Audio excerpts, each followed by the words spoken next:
ogwo abali ku TikTok mutimbagano ku TikTok mbalamusiza abana bobwala abaleza bakyakola video ezenkulakulana balamusizaako namusaako banayongana mwena bakyali kuwenywa ekitabo abakola video live video on daily basis nabazikola weekly mwena abakyala n'abami balamusizaako constituent buli bulungi okwetola ensi yonna bwe mmala babuzaako bwentyo njala sooka kuyisawo obulango buno then ndyoke gende kalowoozo n'ekigula LUJJI tuleke tugende mu maaso ntandise bwenti mwenda bannayuganda baffe mwenna abawangaala mu ggwanga ekisookera ddala zakasooka empisawo disclaimer eno ekisookera ddala mwenna baganda baffe bali ku social media njala kiddamu tebaayo muntu n'omu akubuzaabuza nti pulezidenti yakomyewo oba agenda kudda enkya no ekyo kikyamu ntegezeddwako eryo abantu abeerimbise mu nkyukakyuka nga bali ku TikTok okwo bagenda batokomoka omugambo babuzaabuza abaana nti tebagenda oba tebagenda pulezidenti yatuuse dda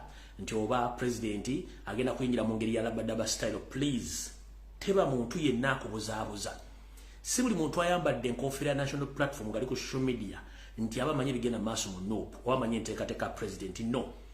Bangambyeko waliwo abaami bangambyeko mwami mutasime freedom what n'abalala bali awo batambula ku social media platform bagenda ba discouraging abaana obutagendayo oba butageza kukunga abantu ekyo nakyo kitegeddeko. So mwenna mbategeeza teri muntu yenna amanyi president lwagenda kudda nnaku z'omwezi era president agenda kudda mu nkola labadaba style era n'olunaku lwanadda teri yalumanyi. So tebakulimba nti waliwo amanyi olunaku president lwagenda okudda. Era ekikulu kiri nti mutegeeza abantu nti twetaaga akakadde oba obukadde 2.5 obugenda okukimula obukulembeze okuva ku kisaawe Entebbe okubategeeza nti ekintu kino kyamaanyi si kyakusaaga. Otwogere essaawa zino ku luguudo lw'Entebbe kati buli wa traffic aliko yenna wa SFC buli golaba wa police wa SFC n'abakola checkpoint ab'amagye bonna kati ba SFC. Jukira bana basajja baatidde ne baddira ne checkpoint ebadde ku kisayo kuli kwennyini ebadde ekebera abantu bagenda mu parking okulinnya ennyonyi bagitutte ku pote ya hotel n'ebitundu ebibacekingira. Kati kitegeeza nti bamanyi pressure y'abantu gye baliko n'okubateeka ku pressure. Kati yakugamba nti president yakomyeyo mu labadaba style oba nti tagenda kudda oba tagenda kudda ku lunaku gundi yakulimba. Enteekateeka weeri mutegeeza abantu bammwe twagala abantu 2.5 million oba 1 million ennyo buli omu asobola okuba ng'akola ki buli omu ng'asobola okukima president. Ekigendera mu kino twagala kwaniza president okulaga ensi zonna nti omukulembeze omulonde y'ono so si bana beesibye mu buyinza. Kale gwali ewenna tolinda muntu okukubira simu bw'otegera nti omukulembeze ku sigino olunaku gundi akomawo wekwate okwate akasenteko olinnye ogende oba otandike okutambula ng'ova e Kampala odda Entebbe ku buli kitundu kyonna ekya Uganda tambula ng'odda Entebbe kasita nabwa sigino nti president olunaku gundi akomawo. Teba muntu yenna akubuzaabuza.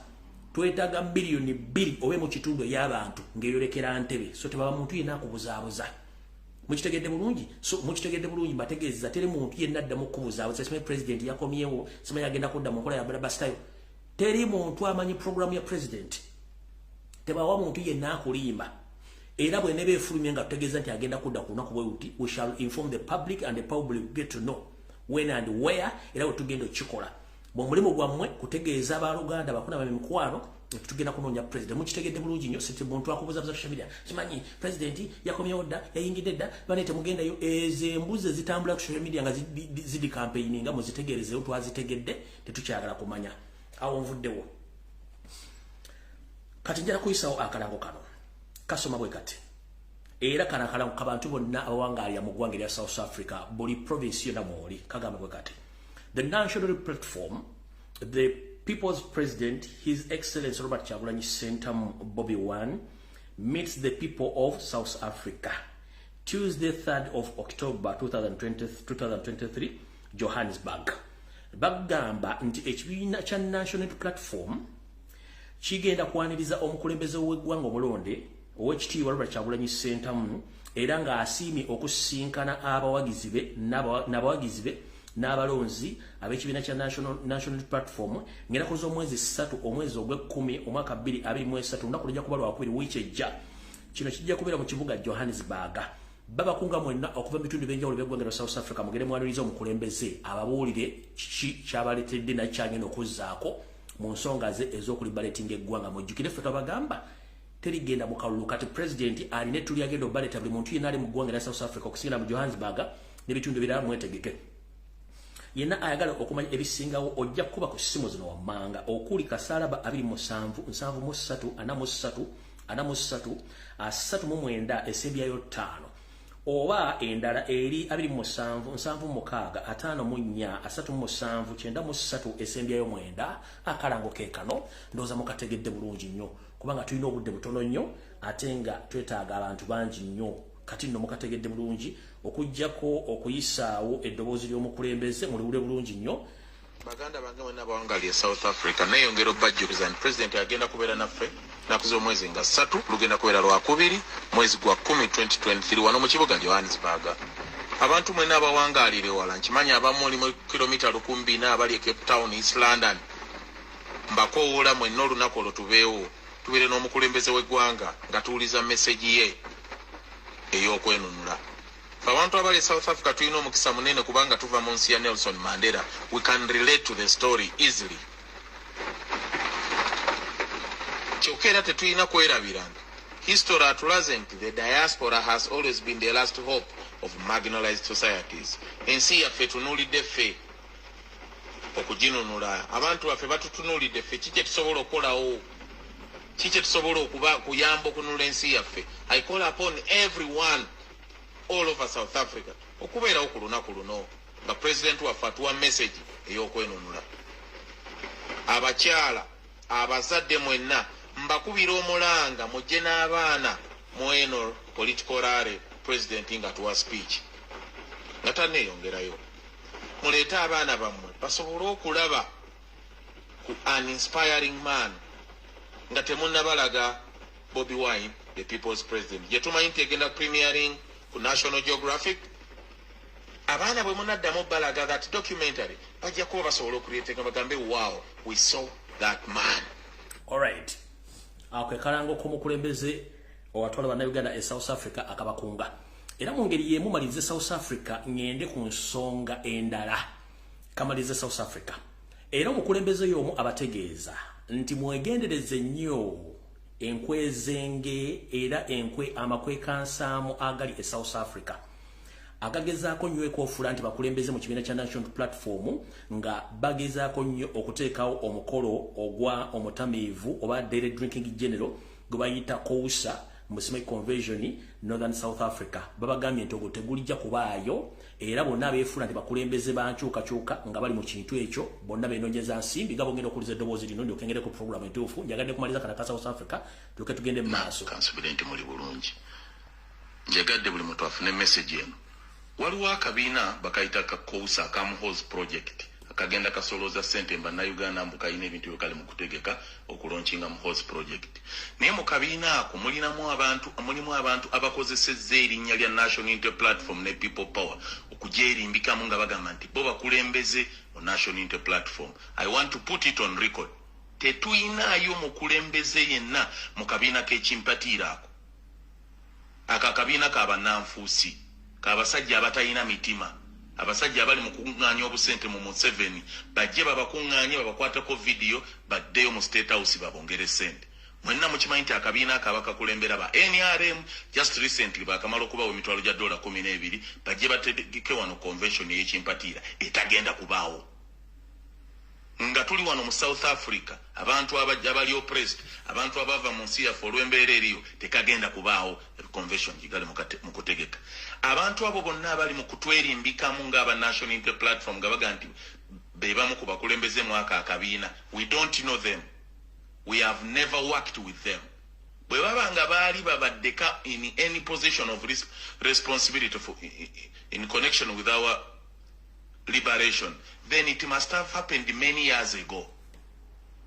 We do not associate with them. They are not in any way leaders in the National Unity Platform or People Power. Awantu awo njagala mutegeerawo bulungi nnyo bannayuganda mwenna. Era omuntu yenna ajja abeerimbikamu bw'atyo n'agamba nti ali part of that nonsense. Please distance yourselves from those kind of people. All right. Akasembayo. Mwasize mutwe bannayuganda mwenna kansubire nti kankabaddeyo muno ligu mu kyekyo project. Njagadde buli muntu afune message eno. waliwo akabiina bakayita kakousa akamuhozi project kagenda kasoloza sente bannayuganda mbu kayina ebintu bikali mu kutegeka okulonkinga muhozi project naye mu kabiina ako mulimu abantu abakozesezza erinnya lya National Unity Platform ne People Power okujeerimbikamu nga bagamba nti bo bakulembeze mu National Unity Platform. I want to put it on record. Tetuyinaayo mukulembeze yenna mu kabiina k'ekimpatiira ako. Awo tetugenda kulwakuwudde tuyina butono. Kati ndoza mmaze okusharinga video twagala tutandike butereevu video eno kuba twagala kuddukako sipiidi ya kizungirizi. Kati njala tandika n'akalowoozo kaali mba tumiddeko mwenna bannayuganda buli mujja osinzira okulaba akatambi kano ku mitimbagano egy'enjawulo oba oli ku YouTube oba oli ku Facebook oba oli ku TikTok oba ogiwuliriza bw'owuliriza ku terefayina ennene ennyo ewaguga etudde mu ddiiro lyokale mba tumiddeko mwenna. Nga ngenda kuyita mu kalowoozo kaaliro kano ngenda kubanga mukamaliriza bulungi ate tugende mu KIGULA LUJJI. Naye mu kalowoozo ka leero wali weetuddekawo ne weebuuza kye bayita amakwekansamo ng'ekigambo ekyo amakulu gaakyo kimanyi. Amakwekansamo kigambo mukiwulira naye amakulu gaakyo temukitegeera. Ekigambo kino kirabikira nnyo mu bantu abalya mmere mu bikolwa byabwe mu nneeyisa zaabwe engeri gye beekuumamu abantu obutabategeera ki kye bali. Ebiseera bisinga kiba kibi nnyo obutategeera muntu bumbeera ze za bulijjo.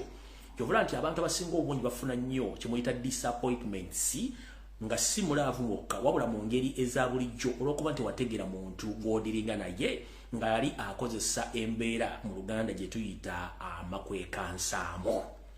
Osobola otya okutegeera omuntu alina embeera ey'amakwekansamo? Nze nno ngenda tandika bwete mu KIGULA LUJJI kya leero mu kalowoozo ka leero. Tugamba nti eryokanga netonya ne tulaba ensisira bwe zenkanya emyoyo. Eryokanga netonya ne tulaba ensisira bwe zenkanya emyoyo nti ensisira zino tutera nnyo zizimba mu nnyimbe nga twabye ennyimbe. Naye kuba bwetonya nga tuli mu lumbe ensisira ezisinga obungi bwe ziba nga tezaaserekebwa bulungi munnange ziyisa amazzi oba zitonya. Kati awo wava olugero nti eryokanga netonya ne tulaba ensisira bwe zenkanya emyoyo. Okusookera njera kubaza bakomredi mwenna abali ku social media naye ngenda bagamba mu kalowoozo ka leero. Amakwekansamo mugafunyeemu kyakuyiga ki? Omanye ebiseera ebisinga okumanya omuntu obubi bwe n'obukyamu bwe obumanya omunyiizizza. Bw'oba tomunyiizizza tomanya bukyamu bwa muntu.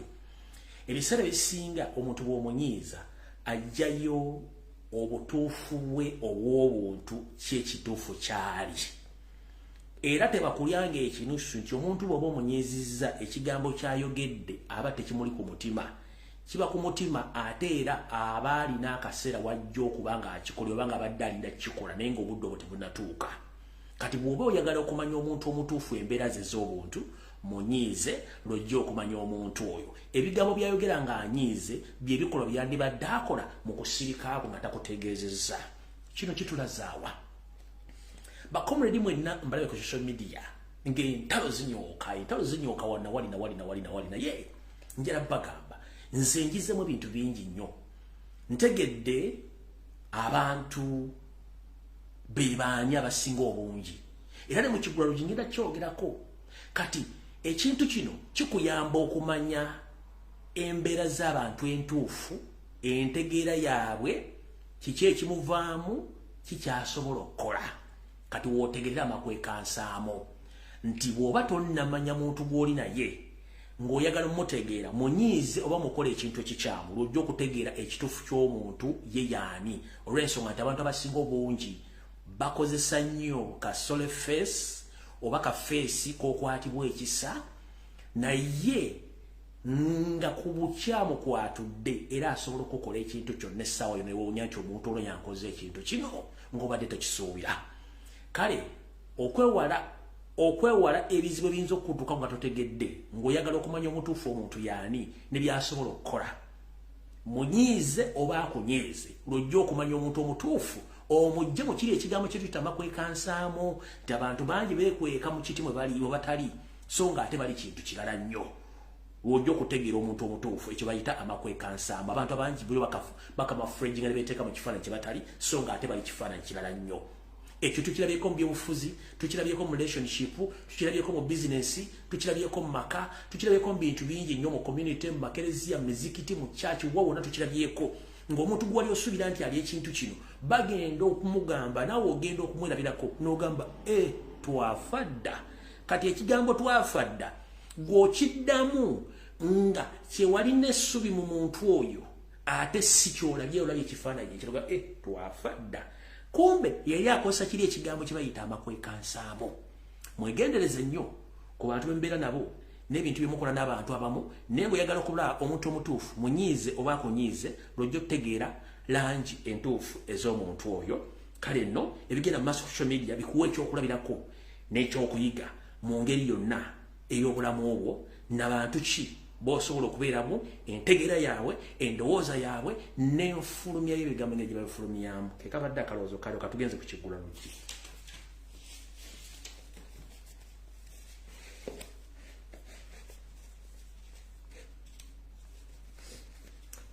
Era mu Kigula Lujji kyaleero njala kiweereza mwenna abanyumirwa ekigula Lujji okwetola ensi yonna mu programu yange ero wano ku Lumbuye Broadcasting Service ebeera Lwakusatu Olwokutaano Lwesande. Mbawa nnyo ekigula Lujji n'akalowoozo kano kubanga mbeeramu ebyokuyiga bingi nnyo n'ebyokulabirako. Kati mu Kigula Lujji kyaleero njala kibategeezaako mukiwulire bulungi nnyo.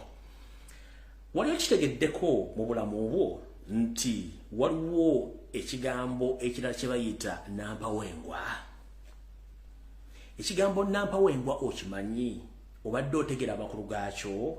Kati kankikunnyonnyole munnange otegere bulungi nnyo gye tunaawunzikira akatambi kano ng'ate ofunye amakulu gaakyo amatuufu.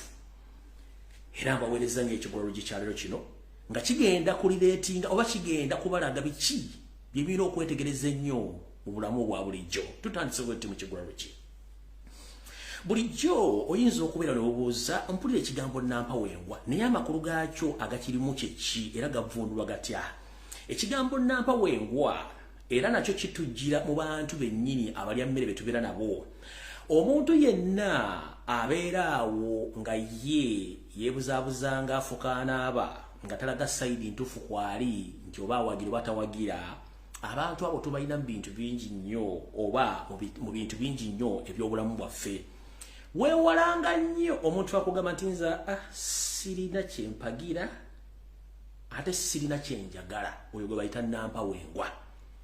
Nampawengwa ye akulaga nti bwe muba byobufuzi talina ludda, bwe muba mupiira talina ludda, bwe muba bunyumya emboozi akulaga nti ye talina mboozi ntuufu gy'abeerako oba gyakwasaganya. Oyo gwe bayita nampawengwa. Naye mu bulamu obwa bulijjo njagadde kujjukiza na kutegeeza nti tewa kulimbanga nti mu nsi muno kuliko nampawengwa taliyo. Nampawengwa akikugamba obe azanye ekigambo kya nampawengwa essaawa y'entuufu okulaga oludda kwali eba tennatuuka, essaawa yo ogenda gimanya otya?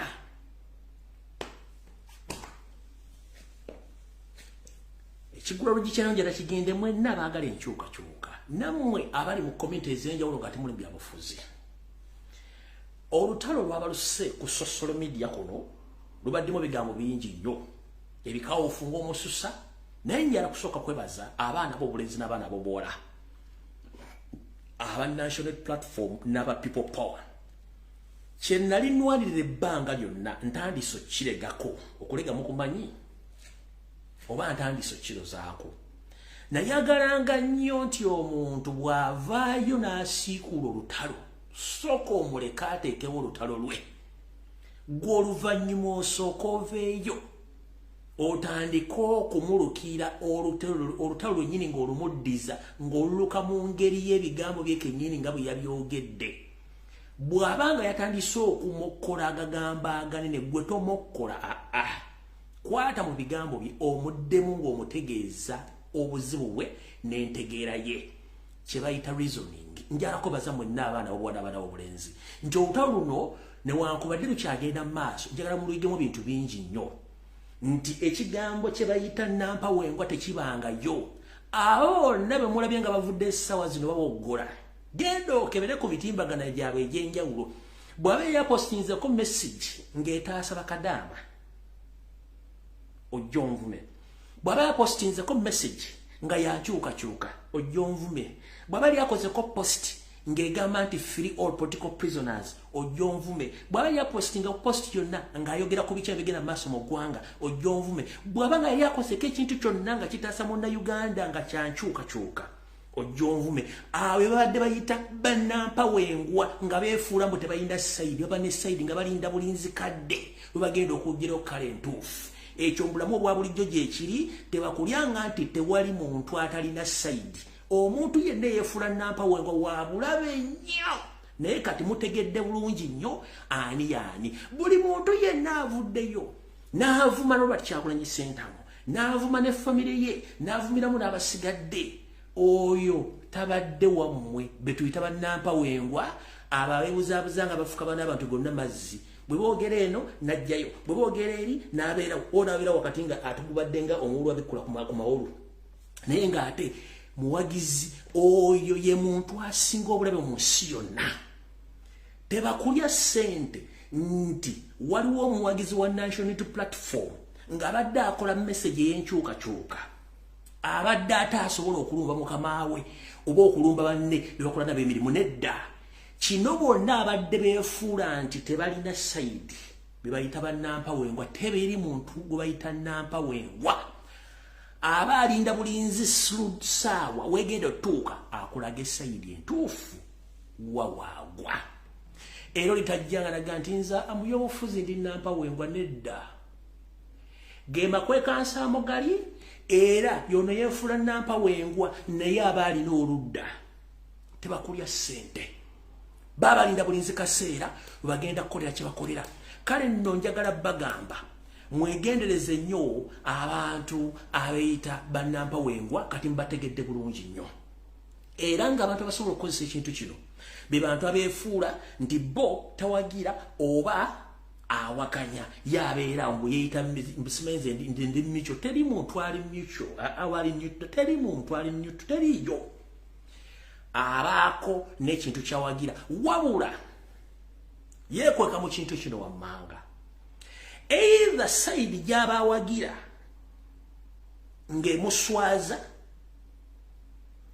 oba side gy'atawagira ng'alina kyayagalayo naye ng'atya okuteekayo ekigambo kyonna afiiro kyabadde ayagala kati abeeraawo ng'alinze eno gy'awagira bwe kifa eri badde tabalumbangako alinnyika bunyisi mu nsuwa nga yempekende bwe tulu beebo abantu abo babi mu gavumenti gyebali mu makereziya gyebali mu mizikiti gyebali mu society mwebali mu family mwebali buli wamu webali ne mbulamu bwa bulijjo mbulamu bw'abantu abantu abo gyebali ng'akulinda bulinzi ofuna ekizibu yalyoka akuleka ekiddako kati bakulimbanga nti waliwo omuntu atalina sayidi nedda just aba alinda bulinzi akulaga ekikyaba akola oba kyali mukitegedde bulungi nnyo kati tebakulya sayidi buli muntu yenna yavuddeyo n'avuma n'avoola oyo ng'abadde takolanko kintu kyonna kirabisa mbu wagira Kyagulanyi oba wagira gavumenti naye kati saa zino nga batwalaganya okuvuma Kyagulanyi betuyita abadde beeyita bannampawengwa naye ng'ate babadde bawagizi ba NRM njagala beebaza nnyo abaana ba National Platform n'aba People Power mwebale kukozesa reasoning capacity ey'ekika ekyawaggulu okutandika okuddamu abantu bano mu ngeri ebalaga nti entegera bwe yamunguuba baali batusibyeko nti abaana ba National Platform bavuma era bawemula kirungi nti eryokanga netulaba ensiisira bwe zenkanya emyoyo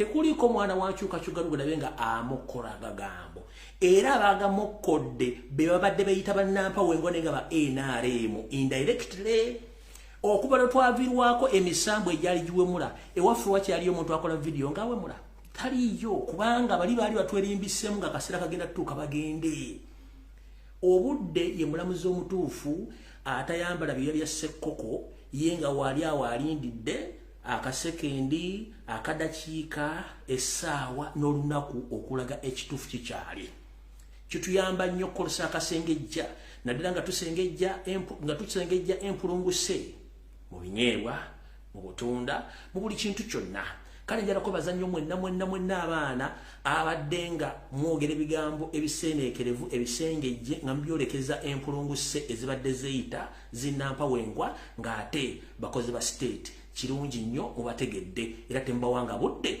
musigale ku mulamwa gwammwe era ku ssaawa eno wenjogerera with much respect mbasaba emmundu muzizze kugombola tulina ensonga nyingi ez'okukolako muzze emmundu kugombola kubanga agenda y'ekintu kino temwakimanya baasindika batamanya ngamba bangi bavumira Robert Kyagulanyi Ssentamu bamusse wansi ne balemwa baali balina okuteekawo ekintu kye bagenda okuzimbira muli oluvannyuma kiveeyo kikubemu ejjambiya wakati kyawulemu mu kwawulamu wabewo olutalo vva omwange wawulemu ekintu kyonna era nga kiri state funded naye ffe bamugema twagema ekintu kino nga kyakafuna emirandiro ebiri tekinnafuna mulandiro gukwata wansi ne tukikubamu ne tukendeeza ku muliro gwakyo kati kizino ze bayita emigere gy'embalasinga egenda kufa ofe bamugema bagema ekintu kino ng'obudde bukyali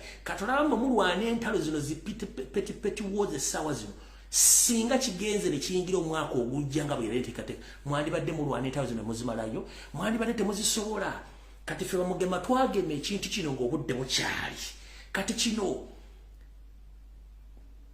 kuno kulinga kunaaba n'akwagala kati bwe tubanga mwe kunaaba n'akwagala ezo tezikyali ntalo mujje mundi kugombola mufokasinge kunga bantu bagende bafuna abantu kakadde abagenda okulonda president ku nsonga ezikwatagana ku ggwanga olw'ensonga nti ffe twategera bamugema tutegera tulina okugema ebintu bino ng'obudde bukyali notugema ebintu bino ng'obudde bukyali era ne tubireka bulungi nga tumaze obyantu kyobula ffe tetuliimu eyo entalo twazirekera abantu ne kati nze mbayita mbategeeza mujje mundu zammwe mu public mudde ku national issues national importance so si kuba individual betwamala dde okugema temuddamu kwogera kigambo kyonna mubaleke kubanga okutegeera entegera y'omuntu nga bulijjo n'okumanya ebimufa mu bwongo teweetaaga kuyuza kaba oba kuyiza mutwe gwe ekigambo ekimuvaamu kyokka kikulaga okutegeera entegera y'omuntu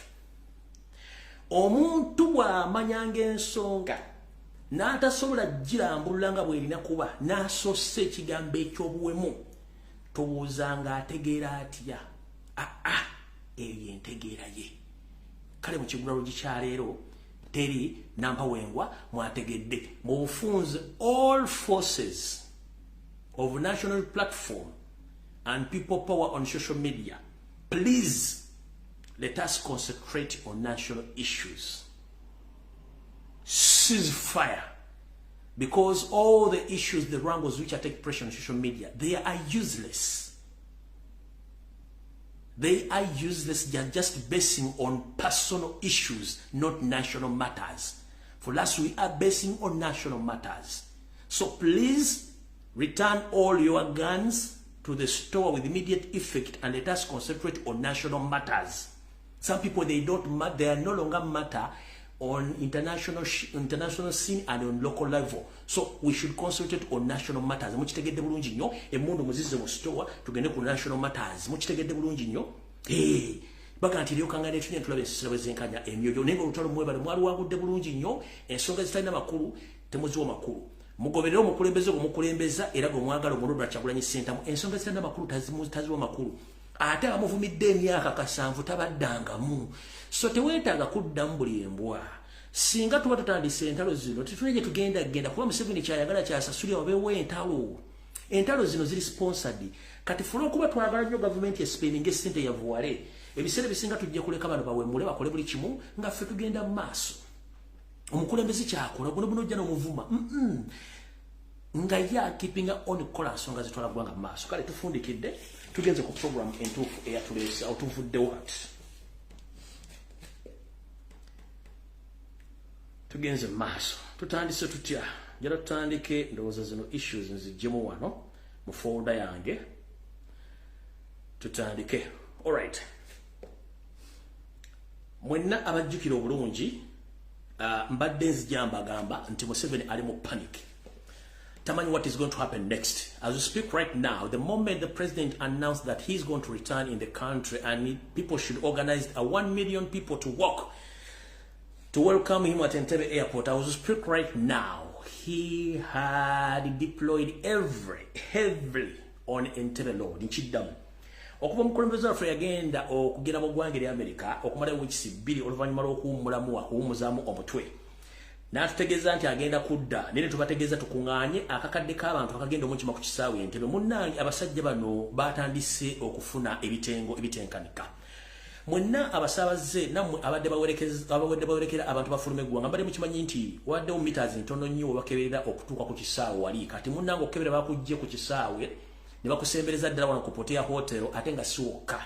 Kiteeberezebwa ng'ebula kilometers nga 5 ku 10 okutuuka ku kisaawe. Wonna buli wa polisi gw'osanga si wa polisi wa SFC.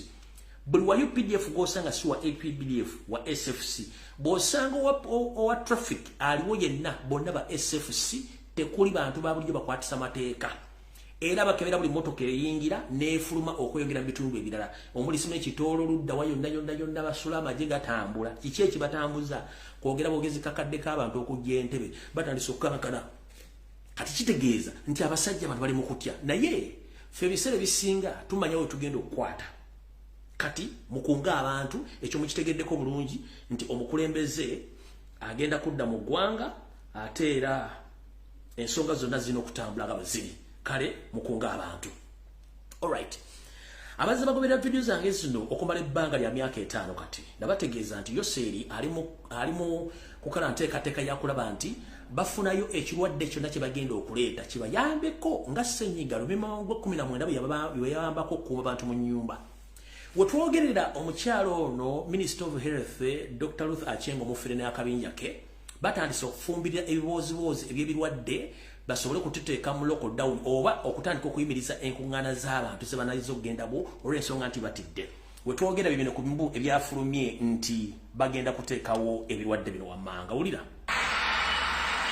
In a shocking turn of events, a new virus known as Remabukutuzina virus, also Bukutu virus, has emerged, leaving the world in suspense.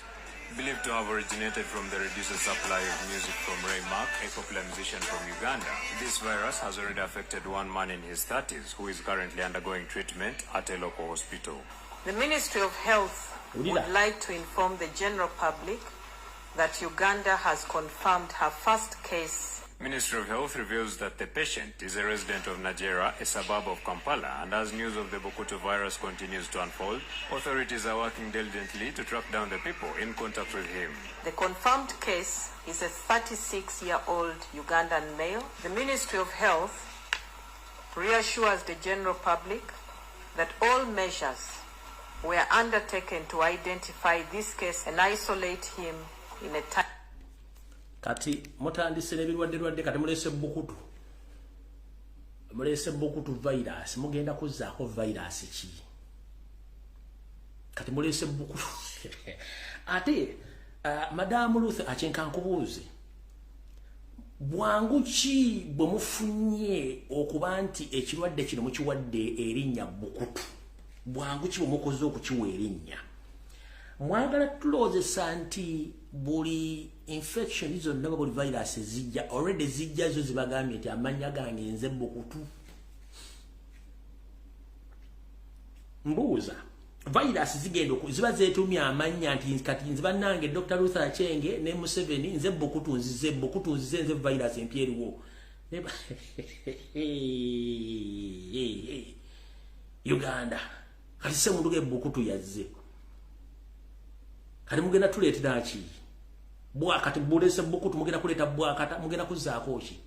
Nakalanga mulese Bukutu mujja kuzzaako nakalanga n'ebirwadde bira. Naye kati njala kubuuza virus eno bwejja ejje bagambye nti amanya nze gundi, kubanga tukimanyi ensi ezitera okufuna virus immediately ogenda okujja mu public ogamba nti virus gundi yazze. Already baba agenze dda mu laboratory zaabwe nga bafunye bikyute bagenda okwasaganya ekintu kino bulwadde. Ne kati goze oze Bukutu yakubiddeko essimu n'akulya nti amanya gange nze Bukutu. Gwe bwe lutaje obugalubindi boyambalanga kireva kusime babita batosoma katabo kanairo English course mwali zino kireva kati okola kambadde obugalubindi kabera ku mwezi tatunula bantu oyo mukazi mufere abera bwati tatunula bantu kubanga akimaji balo basoma psychology omuntu yasoma psychology akutula mulenzi za maaso natunula emwa gino ne facial expression namanya nti onalimba kati mukyala Luther Achenge bukutu yakubidde simu naganta amanya genze bukutu virus encheze out of debo tukyali mu kigwalo kya mawulire kati njagala kusaba omukulu minister owekisikirize owa government ya Robert Kyagulanyi Center omukulu amuganda ffe Nkunyingi Muwanda akikira kya Ddondo njalobere ku video eno nja kusaba ne Minister of Foreign Affairs omukulu Okore Oriemu. Mr. Okore Oriemu, I think you will get this video. Let me first put this statement in English. The Minister of Internal Affairs and the Shadow Minister for Internal Affairs, Mr. Nkunyingi Muwanda. I'm here to inform the public there are so many Ugandans who are suffering and stranded in southern Sudan due to the lack of proper documentation in the country where they are right now. There are so many Ugandans who are being detained in South Sudan, but not willingly. It's because the government of South Sudan and the migration, they are just tired of Ugandans. I don't know why. But these indigenous Ugandans, they claim that it is under the system from Uganda who gives them order to torture and imprisons all Ugandans who reside in South Sudan. While all South Sudans, they are ever moving, rotating around across Uganda freely. No one is stopping them. How come Ugandans in South Sudan that are being mistreated, and the biggest number of them that are in prison right now due to documentation? And I've had the information from my own source. They say that they get orders direct from Uganda to torture and to intimidate Ugandans in South Sudan. Amukulu Minister wekisikirize ow'ensonga z'ebweru ne Minister of Foreign Affairs omukulu Okere Oriemu. Njala kutegeeza nti bannayuganda bangi bali stranded era basibiddwa mu makomera ge South Sudan ku nsonga ezikwatagana ku binsonga ezebyogera. Abaana n'abakyala bakulu abakolayo bizinensi bali mu kutiisibwatiisibwa n'okusibibwa balya bubi basula bubi naye nga bagamba nti Embassy ya Uganda mu ggwanga erya South Sudan be bamu ku bali ku nteekateeka ezikolagana abasajja ba Sudan okubacumyanga ebiragiro biva Kampala. So nga ate bakombe bannayuganda ba Sudan bangi batambula okwetoloola eggwanga Uganda nga batambulanga mu nnyera nga teri abakwatako. Eno y'embeera bannayuganda bali abali mu ggwanga erya Sudan. Tuleke tugende mu maaso.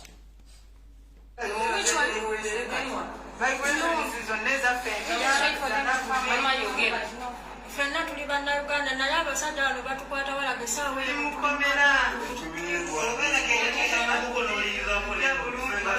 bwobalaga tebabikiriza tebabisoma nako bwobalaga ebipapula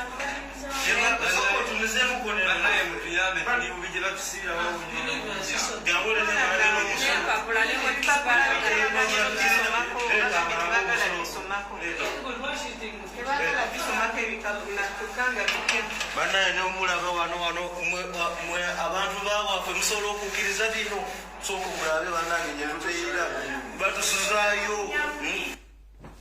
Abannayuganda bafuka mu kipa minowota nga ttooyi kuba makomera ge balimu temulimu ttooyi wulira batusuzaayo kyokka wawunya okusooka olabe banange ono yasuzeeyo nga wolaba bulikuwona musuulu kale zibitegeera n'obitegeera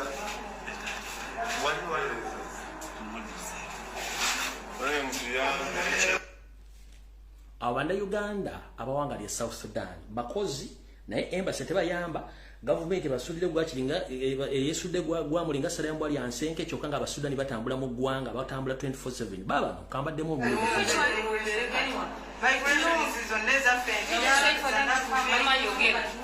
Fenna tuli bannayuganda naye abasajja bano batukwata walaga essaawa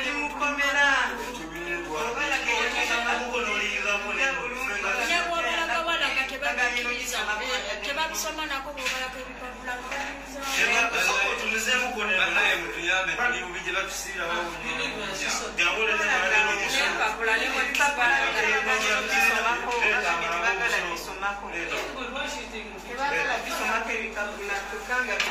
banaye ne mulaba wano mwe abantu bawaffe musobola okukkiriza bino sooka mulabe bannange gye tubeera batusuzaayo.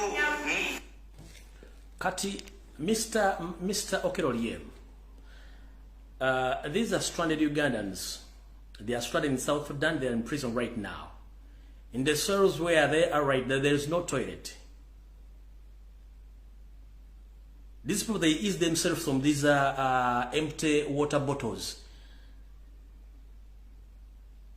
So, nebuuza kati omuntu Minister of Foreign Affairs wano Sudan webalemedde okuba nti muyaba banda Uganda mugenda bayamba ki. Omukazi omukulu watukira okufuka mu kacupa k'amazzi, kacupa ka mineral water, n'omusajja n'afuka mu kacupa ka mineral water, nga basajja bane bamulaba mu makomera, kyokka nga bagize kunoonya ssente ziyamba mu mujjako omusolo. Omukazi afuka atya mu kacupa k'amazzi, afuka atya mu ka mineral water.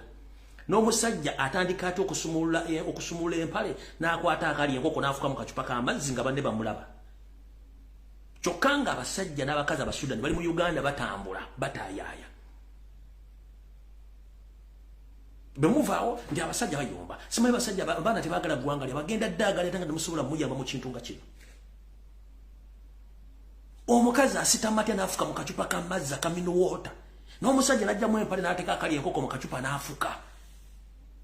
Musere mutali toilet. Kyokka nga Abasudani batambula nga mbaata mu Kampala Wakiso Mukono bakuba n'abantu. Bagula amataka bagula poloti. Bano abantu ne ku street basobola kutundako bintu bya Uganda. Awo tuvuddewo mwabe Sudani mbamazi. Kale kansokenteko voice note emu kuba tugenda mpola mpola. Sebo tukyalumbuye video bwenkuweereza eriyawo kutte naye ng'atya buli wano South Sudan abaana babasiba mbuno registration bajjawo ekipapula kya migration naye aba migration basiba abaana bano enkyana eggulo buli wamu ku street kwonna abantu babalemeseza kati babasuzaayo mu makomera.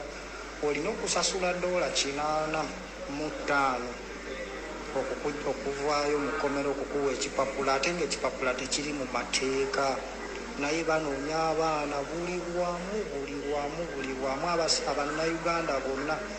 Embase ya wano ey'e Uganda yegatta n'aba migration ba wano.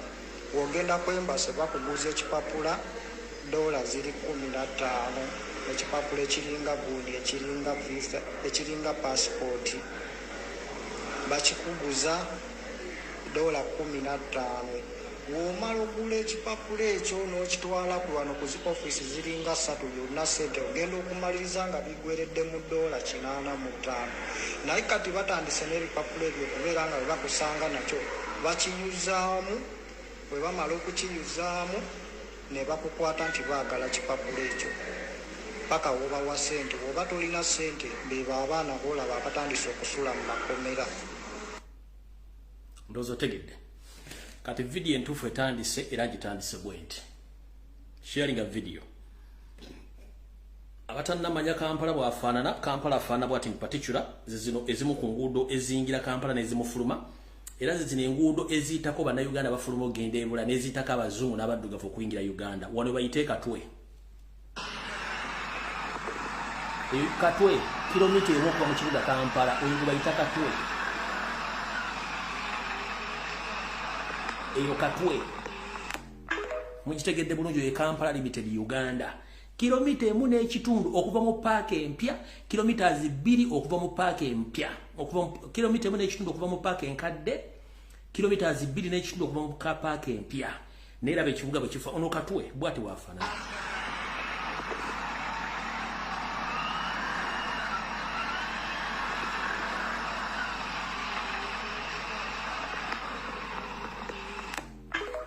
Nolyoka oli omwana zenditi mugundi kubanga toyagala kwogera ku national matters otandika okugamba oti mugundi.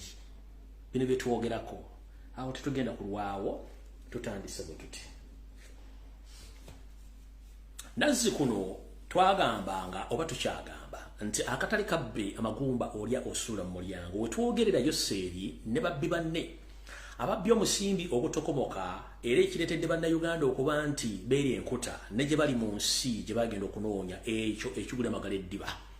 Bwe twogerera essaawa zino ababbi bangi ababbi ensimbi z'omuwomusolo ne bazimbamu bwakuuga wazi mmoolo ne bazimbamu za apartment ne bazimbamu zi hoteri ne bazimbamu buli kimu kyonna ekyetaagisa okuzimba naye abantu bano olw'okuba nti mbaga bakozesa nnyo obutalowooza n'obutategeera nga balowooza nti eggwanga baali bagenda ddiwampa nga bannayuganda tebazookuse okusookerera nze sifaayo ku kiki bagenda kwogera n'ebigambo nja byogera nga birina okubeera bwetwogeredde essaawa zino ababbi abasinga obungi bali mu kutunda bintu byabwe abeera ku mitimbagano egy'enjawulo gamba okuli obwenyi bw'ekitabo okuli TikTok ku Twitter ku WhatsApp buli wamu wonna ne ku apps ez'enjawulo mulabye nga abasajja bano bali mu kutunda ebintu byabwe omuli ebintu bino wammanga kuba tugenda mpola abasajja bano batunda zi mansions ge mayumba amanene galwagaggadde bagatunda ku speed ya waggulu naye nga bw'otunula ennyumba gye baga nti bagikuguza obukadde 25 yandibadde ya bukadde 6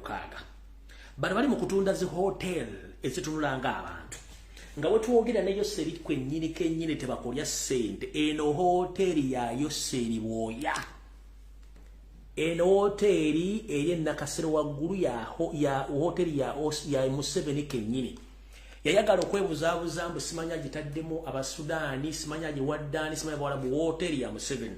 I'm here to inform the public. Let nobody that the hotel which is on put on sale on Nakasero Hill that it is owned by the Arab person or the Arab family. No.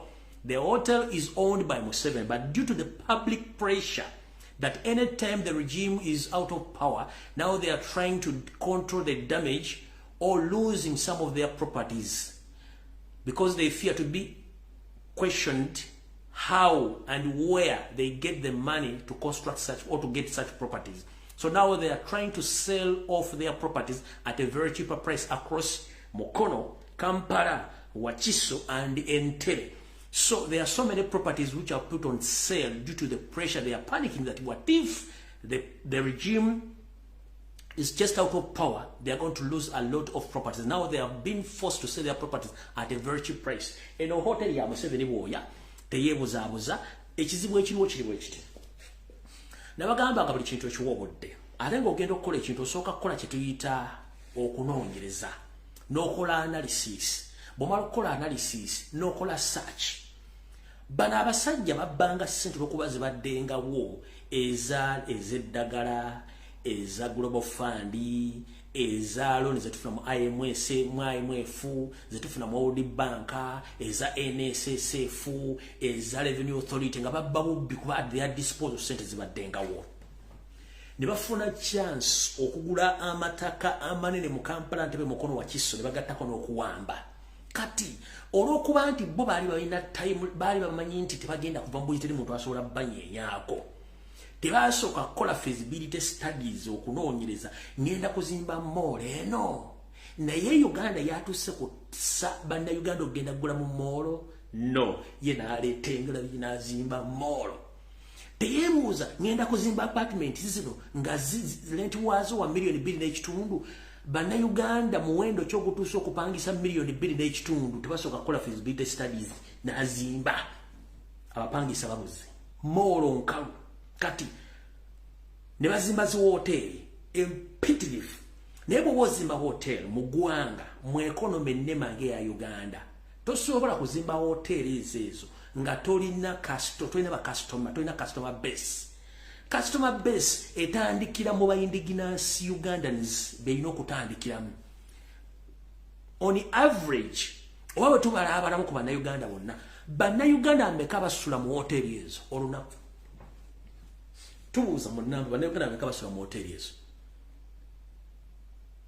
bwe tuba tuli obukadde namba 5 mu Uganda n'okusomya tetuweza wadde emitwalo 2 egisula mu hoteli za Uganda omwaka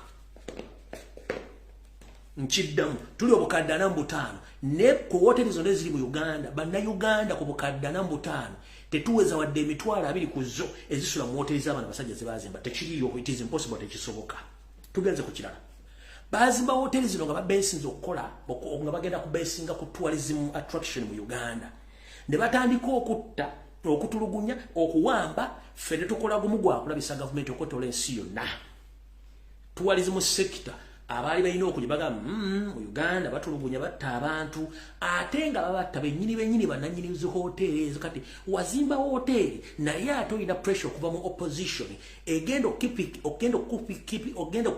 kukipinga on ng'okola unbelievable sins oba atrocities ez'okuwamba okutta fe oyagala tusirike tuba tulina okukulabisa tubite ku international scene kitegeeza ogenda kuluziga 75% ez'abatwalisa badde balina okujja mu Uganda hoteli zo zisigala nkalu nga tezigenda kukola tugenze maaso tuvudde ku hotels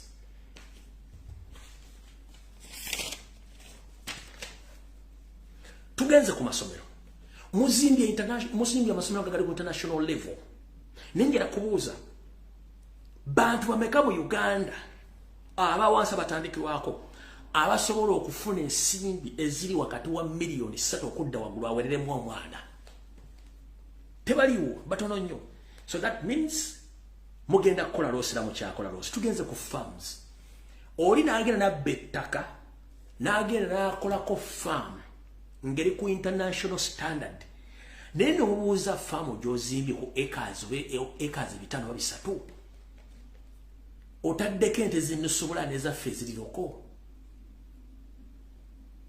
ba consumers oba abantu abeyambisa ebyo ebiva mu nte gamba omuli amata omuzigo n'ennyama mu Uganda bali mu bungi ki tebaliiwo okuba tebalina nsimbi neggwe kankole famu ntekeke ente n'ogera ebyuma n'obiteekamu kubanga temusooka kukola feasibility study kyetuyita okukuŋŋaanya obugagga obungi nenga obugagga buno bugenda kufa kubanga obukuŋŋaanyiza bubi obupulaaningidde bubi ekyo nakyo mukiteekawo kati famu zitundibwa ku speed ngate tebafunafuna muwadde 10 n'ekyo mukitegedde bulungi tugenze ku nsonga endala bano abasajja Museveni yajja mu Uganda nga talina muwadde ekijiiko ky'ettaka ekijiiko kino ekya sukaali teaspoon nga talina muwadde teaspoon ey'ettaka mu Uganda as we speak right now Museveni alina miles and miles of land in Uganda ne family ettaka balijja baaliba kati batya nti singa gavumenti yaabwe egwa ettaka nge bagenda kusigazaako na kimu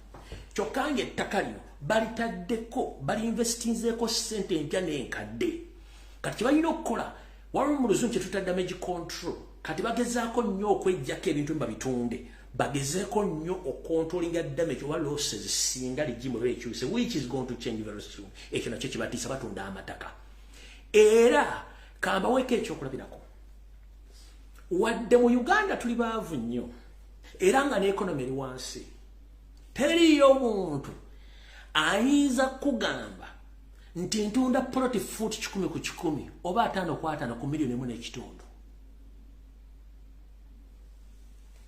goloza wache ennaku zino property agents oba property companies nyingi nnyo kati zisaasaanye Mpigi, Gomba, Wakiso, Luweero nga bonna market target price yaabwe ya 1.5 oba 1.5 ku 2 million ku plot foot 10 ku 10 gega amataka amabbe teri muntu asobola kuguza kebere Masaka eri mu kyalo teri asobola kuguza foot 10 ku 10 n'agiguza akakadde kamu n'ekitundu taliyo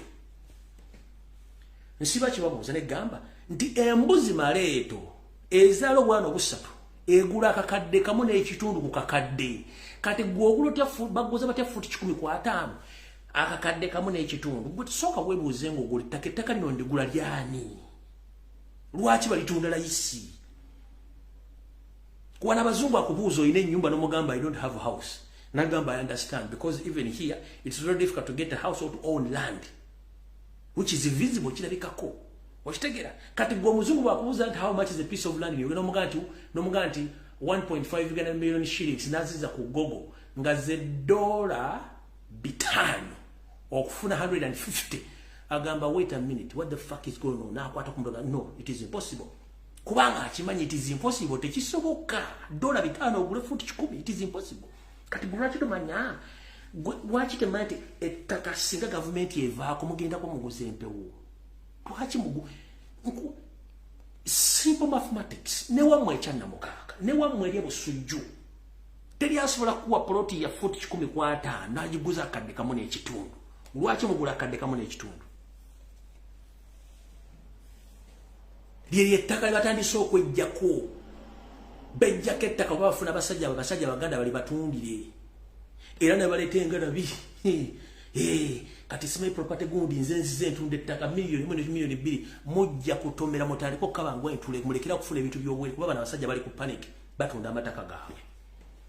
Tugenza otuvuddewo tugenza ku shopping malls bali mu kutunda shopping malls ezenjawulo zimezina za Kankwasa simanyize kaakaani nenjera kubuuza botubanga mu Uganda companies nga zinnakumati zi Shoprite zagalawo gwato zimba mall zizimbirani Nakumati closed, Shoprite closed due to lack of business and customers. But for you are keeping on building malls across Kampala. Muzizi kubanga muina sente ezomuga nenga njera soka kubuza on average how many Ugandans do shop on those malls or do go shop in those shopping? None of them kubanga life yabajimanya kuno buduka bwoko kyalo bwaba shoppinze nya agenda mu wino oba agenda mu kikubo tebanatuka ko standard agenda mu malls kuba select tuzirina mu muzimba malls.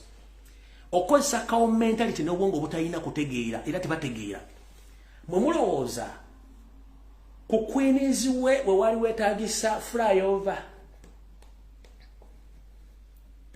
nkubuuza Queens wali wetaagisa flyover kate ekinyusi kikino Janet aina Mistil Hotel eri wali waggulu ng'ogenda ensambya ku mirimu ayina hotel bagita Mistil. The same Janet aina wo mall bagitalena kati balina okumakinga sure nga bakola flyover zino rotatingira ku business zaabwe ziri yensomo lwaki bakola enguudo ezo zonna kati ziri street genda okompera nga oluguudo lw'eggaba ewatali nnyonyo genda olukompera nga kulwetebe kozesa amaaso nkubuuza genda okompera nga oluguudo lw'eggala okuli business za Janet nga ne flyover bazizizizizizona sigenza ziguka ku mall eri ne hoteli ya Janet okompera nga oluguudo lutwala abantu entebe olw'ekatwe luno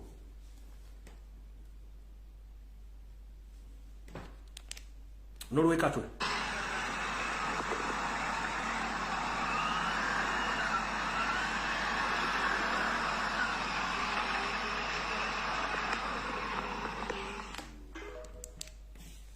oyo katwe kati tuvudde waawo ku ttaka lyonna lyazimbi ettaka lya mirundi ebiri kuliko ettaka lya Uganda Railways kuliko n'ettaka lya Uganda Police. Genda wali ku CID ekibuli olaba omusirikale wa poliisi bw'asula olabe n'amataka ge baatwala aga Uganda Police ne Uganda Railways structure kye ziriko kana akamanyiro kennyini akatakuza omuntu nga talina kwetakulira mu bantu. Nkikugambye gendo laba basirikale basula wali ekibuli mulabe basula ne laba molo zetolodde sente ezo mwakoze okuzimba mu kyale na molo tesobola kuzimba nyumba za polisi b'ekibuli awo oba ali ku CID wona erere takani yali bawa kubanga mwabalibbe ne tebigenda kola kubanga temusoka kola feasibility studies bwetuzimba ekintu kino kigenda tulabisa kuba ogenda kubuuza who the owner of all these buildings, all these malls, the same family, the same people, because they get free money from the government. For them, they don't care.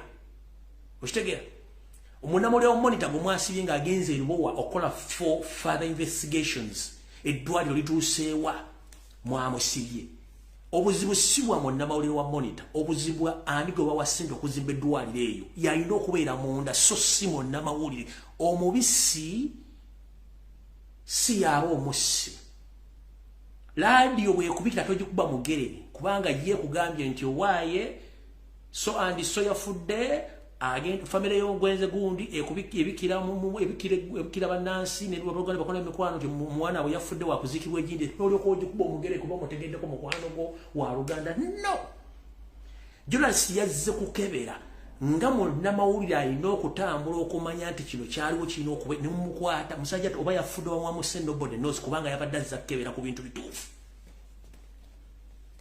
lwaki mwamusibye. The same applies ku social media. Musindika abantu bawe mula abantu fune munatu omula tujja ku bantu bo mula tujja kwogera ensonga zino kanjira kubuuza gwe omuntu ng'otegeera bulungi nnyo kiki ekikwasa munnamawulire ng'omanya omulimu gwe lwaki tokwata yabba ssente z'eddwaliro ly'obowa kati njala kubuuza bannayuganda on average munnayuganda ekiruddu teri ddagala teri na bitanda the same applies to Kawempe teri ddagala teri bitanda eddwaliro ly'Emulago balifuusa specialized baliguza abayindi okugenda n'ofuna ebbaluwa ya mitwalo 18 ku 2 okulaba omusawo osimbawo akaggo teri ddagala genetiki yakola naddira ssente z'eggwanga zonna n'eddagala ya medical stores n'aliteeka mu family nakola first family okwetola Mulago era obogende Mulago baga nti eddagala n'eddugula mu first family yaani ya geneti kati bantu buli kimu bakyeziza bakitutte kati njala kubuuza gwe munnayuganda ali wano buli mukungu wa gavumenti yenna alwala okumpi ennyo wagenda Nairobi abasigadde bagenda Germany bagenda Buturuuki bagenda Sweden bagenda America bagenda Canada. What is so special about those countries? Bolinnya munyonyo egendayo noona oba byogendo sangeri exactly bino okubeera Uganda. A mere single person, he can spend almost $1 million for treatment. Bwewumbi busatu mu bukadde lusanvu. Nga wakutaka kadde $1 n'okassa mu ddwaliro ly'ekiruddo. Omanye kiyinza okubeerawo. Bw'oyagala okuŋŋamba ebyuma ebijjanjaba pressure babitunda ku maazi. Oyagala kuŋŋamba ebyuma ebijjanjaba emitima babitunda ku Jupiter. Oyagala kuŋŋamba nti abasawo abali mu America abali Canada abali Germany basomera ttanda wa Walumbe Montana oba basomera ku planet Earth nga n'abasawo bannayuganda basoma ebintu bwe bali. So ani yaleta system eyo nti buli mukungu wa gavumenti alina genda bweru kujjanjabwa ekitono nnyo kati kamba buuse buli mukungu wa gavumenti afuluma eggwanga agenze kujjanjabwa ekitono nnyo bamuspendingako emitwalo 10 ejja $. Emitwalo 10 ejja $. Buli mutwalo gulimu obukadde 37. Gwe Kadama ali Saudi Arabia bonoolwala bagenda kutwala Wanyamu. Gwayambadde kitishati kya NRM n'awazungira Muhozi project bonoolwala bagenda kutwalawa.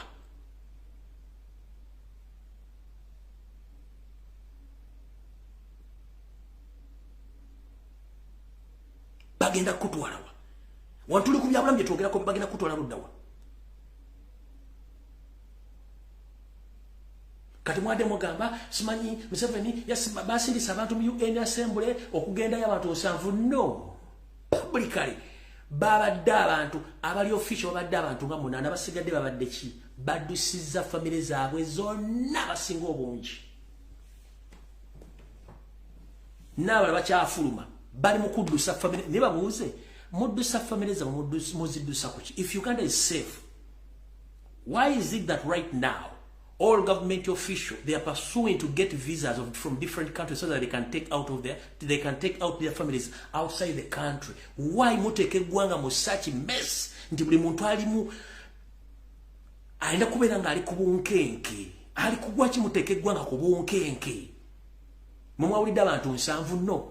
Balo ba Uganda bakola ebikolo bibaddusiza ne bagenda abali bayingidde Dekanda abali mu America bali ku embassy bateeka ye empapula baagala kudduka niwe babuuza muddusa abaana bammwe bemuleka mu biyenje nkukunyi munyeera kiki bannayuganda be bawo omusulo bemuleka mu kati mumulaga luddawa obwe tuyita obusiri bw'enjoka ezirumanyiniza obwafa ne bobuuza zigenda kulyawa zitya. Buli munnayuganda ali mu diaspora ayagala kuddaka kubanga mwe temanyi kiri mu diaspora temanyi kiri mu America temanyi kiri Canada temanyi kiri mu Bungereza temanyi kiri bannayuganda bakowa 1 tusanga okusosolebwa kyekisooka mulangi emirimu tebasobola gikuwa emisolo giringa emisolo ekyokusatu omuntu tosobola kufuna nyumba yo bwanna munigina kubanga teri nyumba ya jjajjaawo boweze emyaka 7 obera off-layer boweze emyaka 7 obera off-layer abatamanyi off-layer enkokerekeddawo kuwiika balina kukwata bukwasi kutwala mu nyumba z'abakadde kubeera eyo. Reason being ebulaya oba tokoze n'okulya tokola ki tolya oyina osasula amasanyalaze amazzi buli kimu insurance ebulaaya kiri bwekiti ne bwoba wazaala abaana 6 batuuka ekiseera ne bakula nga balina okugenda okufa ku famire zaabwe kubanga esystem omuzungu bwe yagikola buli muntu afaayo ku bizinensi ye na bulamu bwe bw'oweza emyaka 7 abaana baba agenda dde okuyiya obulamu bakuleka mu nju bwagu era ekiddira abaana bakubira kanso oba gavumenti nti muzeeyi badebe bati omuntu wante tukyala abantu bayire mugende mu kimi nga basitula kiteretebwa kyabe nga batwala mushirata z'abakadde wakuteeka eyo mpaka lwofa teri muzukulu agenda kukulabira teri mwana agenda kukula kiba kiwedde oli off-layer kati abantu baagala kudda waabwe ensi mukivudde ungovernable mwe kennyini ate kati mudduka mugenda mu diaspora. Do you know life in diaspora? Mumanyi kye bayita life in diaspora mwe. Fun enough. Obadde government official duse. Kubanga olina Swiss account, olina account mu America olinayo sente. The moment bagenda okulanga ku BBC ku CNN kwa Lujjazira that Museveni and his regime is no more. Omuzungu ne bwana banga ali wakawa ali mu kujja kiwojjolo ne mukazi we. Nagala okuti nga akwata laptop ye nga agenda ayita mu account zone za bank ya managing o Uganda tyono nti ono ona mama baba freezed onani did naba kwa freezed onani kaindo tafia freezed with immediate effect actually balangira ba freezing manager abinza nokubanga ali kuchikuja chiwojjolo buli nsiwo na kwata laptop nago Uganda freezed ogenda tuka ya milioni 3 za dola nga tosobola kujewa de 10 gwagamba nti you are safe ntuli mu Uganda oba you are still government money muzitwala mu diaspora ojja tuko kubanga tokyalina access wadde ko dola 5 kubanga muganya okozesa obwongo bwammwe kye tuyita politics abasinga bwe kitemu kitegeera politics gwe muzannyo gusaano kwasibwa n'obwegendereza olw'ensonga any slight mistake esobola okuviirako okufiira ebintu byonna byobye ne byotutte mwe temukimanyi gwe njagala ombule bakyawegera ku Gaddafi nti yali mugagga oba family ku kyasobola ku accessinga ne $10 njagala ombulire mu butu sesekowaza banga ndi family nayo be kyasobola ku accessinga $10 ono wa Sudan yakavaako tasobola ku accessinga de even DBM ya data mu komera gyali kubanga muri basiru temutegeera. The more you make that country unstable and ungovernable mugenda kuluzinga buli kimwe kiri mu diaspora ate nga ffe twagala kudda waka ekyo mutategeera tukibagamba kati mu mukipinga oni nga muwamba abaana mutta abantu mubba obululu ekintu kigenda kwevula manager wonna wali mu Swiss bank oba mu offshore accounts omuzungu atula butuzi kwa akanga Alujjazira bafuna na notification ku simu zaabwe nti regime yegunje egenze mu account mulimu mabeka mu bank mulimu minister permanent akwata bukwasira freeze munna ogenda kulinya nyo tuka Amsterdam wagamba we are very sorry you can't transact any business on your account bakugambira we are very sorry we can't transact any business on your account. Obogenze mu New York, obogenze mu Chicago, obogenze Dallas, we are very sorry we can't access you can't access your account. And we can't do any business with you. Because the state instructed them to freeze all the accounts of all Ugandans, all those have been serving in the Uganda in the past regime, but in a past regime. But God, we're very sorry we can't transact any business on your account. We've been instructed by the government to freeze all the accounts of the previous regime officers from Uganda. Ndakugamba kinachukugamba no nyoke bigere no lyanga enviri zikuvuddeko presa zikuba ate evireko mu winter. Evireko mu winter regime. Ate butubula mu diaspora tusirika binyo. Evireko mu winter. Ate hoteli zeri bwezibula sawa nyango yino kufuluma hoteli. tebategana tebasindika na gundi tebasindika na balum services card already bichi automatic ku card sawa nya onofumba ogenda kulya breakfast you hand over the key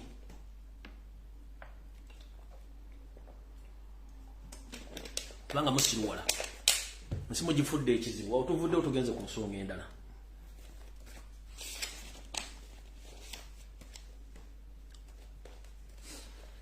kati buno obaka njala bugende eri bannaffe bwenna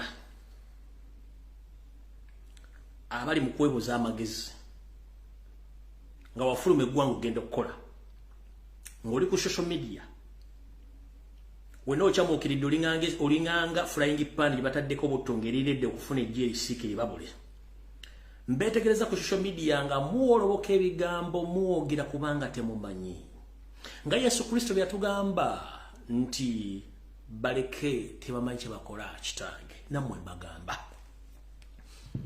ng'omwana yenna ng'oli mwana wa buwala kobe guwa obulenzi nga wave wammwe nojja okuba ekyeyo mu nsi z'abazungu wa mu nsi z'abawalabu gana okuwagabuwa ebiga bye twogera kuno ku social media tetuba tetuzze kusiika mpande oba kusiika binyeebwa tubategeeza ekibaddusa ewammwe okwaboobwe kubanga ewammwe teri mirimu ng'ate yandibadde nga gye giri bakikola kagendere ng'omukadde akogga okubalemesa ngere bakikola okusuula bannayuganda bonna badde okanya bizinensi entono okubafuula baavu mponga byewe nga babasobola bakontrolinga naye tewali kyabusiru kyabugwagwa na kyabwewussa okuddira abantu betulowooza nti baasoma naye nga tebaasoma nga baddukanya gavumenti tukimanyi bulungi nnyo nti ensi okutengererawo etengerera ku bannansi baayo nga bakola emirimu egya buli kikange bajjamu ensimbi eziddukanya eggwanga kati gobo okola gadibe ngali ngembwe etunda omuzigo nti munnaye bwe gunaadiba nja gweriira n'otandika okucunya abantu mu ggwanga bwe batudde n'obalemesa bizinensi n'obagoba ku maduuka n'obagoba ku mataka kitegeeza oba economy ogisudde kubanga tax base yo yennyini oba ogyesuulidde ng'abantu bakyasobola kweyinza kye basobola okukola kwe kuddira abakyalimu ago amaanyi kwe kutunda obubanja oba booda bagende bakole twandisuubidde nti mwenna buli alinnye ennyonyi n'olinnya n'otuuka mu nsi z'otuuseemu wandibadde mwegendereza nnyo ng'obala ebigambo by'oyogera naddala ku bantu abagezaako bazibula amaaso ffe tetusobola kukwasaganya ntegera ya buli muntu ne tubalaga nti ebintu byemukola essaawa zino bikyamu naddala abaana ab'obuwala abali mu mayunga ga buwalabu mbeere beegendereza nnyo tulwana ebiga byetwogera tubyogera ku bulwamu famu tetukyasobola na kuddaka wadde okulaba ku bazadde baffe bakufamilyeza furenso nga ebiga byetwogera abakungu ba gavumenti baagala biwuliriza ne gavumenti yennyini eba eswala kubanga ekimanyi bulungi nnyo nti byekola tebiyamba ggwanga gavumenti efuna omusimbi ogw'omugirano nga guva mu mmwe kennyini abaana ab'obuwala gwe mufuna buli mwezi ne mulwakuba temukimanyi era singa munayimiriza okuba temukola ne babazza okwawo gavumenti ejja kuba eyayuya ng'essalambu eri ensenke mwenna ensi ze mulimu njala bategeeza mwagendayo lwa buwazi mwali temwagala teri mwana wa muntu akola ssaawa 24 nga ne bbalubu kennyini etuuka ekisera neekola era gwe obanga oyagala okutegeera nti okukola mukola nga ndogoyi genda nga tonnava mu kiwanga okola emyaka gyo wagindaba ena ng'oweta omugongo ng'embalaasi ewete kkoona bw'olidda n'osobola okusindika omwana onkimanga omutwe gwange n'ogusalako bimulina okwegendereza njala bbawo ekyokulabirako baana bawala mwenna abali mu nsi ez'obuwalabu mulina okwessaamu ekitiibwa n'okumanya tubalwanirira olw'ensonga gavumenti gye muva yo tebaagalirako ddala okubafulumya kitwala ng'okubabonereza naye tamanyi nti mwayiga kati oba toyigiranga ku kutulugunyizibwa kw'oliko n'odda ku social media ne weekangabiriza ng'owenda lyayita ku ntindo ebbiri kitegeeza oba tojja kuyiga kambawo ekyokulabirako bannammwe abaana ab'obuwala abava mu ggwanga erya Ethiopia bafuna akakadde kamu n'ekitundu okutuukira ddala ku bukadde 2 bo bannammwe bakyeruppe abava mu ggwanga erya Fayipayiri bafunira ddala obukadde 2 okweyongera waggulu era nga negivuddeyo katono nga nena bugisimufungize omwana omu nalabeerubeeru omufiripayini ofamire emu y'abawalabu yamutuusako obuvune obwamutuusa n'okulusuulamu akabana afa kino kyaviirako gavumenti ya Firipayini okunyooka era n'ekawuka ng'omususa ekyasula n'omukulembeze omulambo w'eggwanga lya Philippine n'abiteekamu engatto neerokera eggwanga lya Saudi Arabia agolekeze bwenyi ne gavumenti yaayo agibuuza ebibuuzo butya omwana Omufilipine omu bw'atyo bwadda muginigira bwe yatuuse okuba nga atulugunyizibwa nattibwa. Kino tekyaleka Saudi Arabia ngeri kye kimu ng'omukulembeze w'eggwanga eryatuuse okubuuza just omwana omu yafudde atya. Kyatuuza obufoofu gavumenti ya Saudi Arabia n'etuuka okukuba amavi ku ttaka nga yeetonda muno mwe yaviira okukkakkana nga bakkiriziganyiza ne famire y'omwana Omufilipine bagisasula obutitimbe n'obutitimbe bw'ensimbi. Era neewa ebyokwerinda Abafilipine teboogerwako nga n'essente ze bafuna tezisalibwamu. Njera kubuuza ng'omwana ali mu nnyumba muwalabu ali Saudi Arabia mu Uganda essaaza ali mu kupaapala nga ensenene y'omusana. Mwakafa bannayuganda babeka okuva e Saudi Arabia bukyanga batandika kutwala baana abo. Mwakafa abaana basukka mu 12+. Muzayizedde ensi yaleeta nsanga bisibe Yoseri Tibahabulwa nannyini kiwala atasaba sosoze. Yali alinnyeko Saudi Arabia nga azze kulwammwe oli omwana ogu yafa. President n'alinnyo okuva Philippine n'ajja ng'amukawufu mutwakaavu n'abuuza omwana nga yafudde lwaki sokka si yamuzaala munnansi. Bukyanga batandika okuteekawo kampuni mwakafa abaana abasukka mu 12. Katugambe lawuli kambagambe 10 ekitone ennyo 10. President wammwe Tibahabulwa yali alinnyeko Saudi Arabia oba embassy ery'e Riyadh yali ezzeeko n'eteeka omusonga evunaana omuntu yenna oba waliwo minisita era azzeeko n'abuuza abaana bafa batya. Waliwo omuyimbi yenna gwemusinikirako ebinyonza ndi ttiimu gundi yali azzeeko n'akuba oluyimba ng'akondeminga obusibe bwe mulimu mu ggwanga lya Saudi Arabia.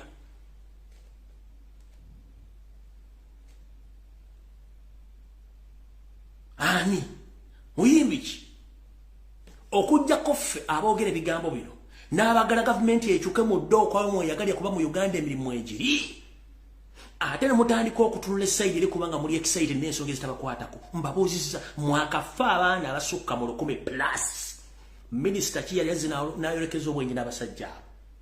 Omwana mu Philippine yafa ombwati president n'abiteekamu engatto n'ajja Saudi Arabia mwakafa 10+.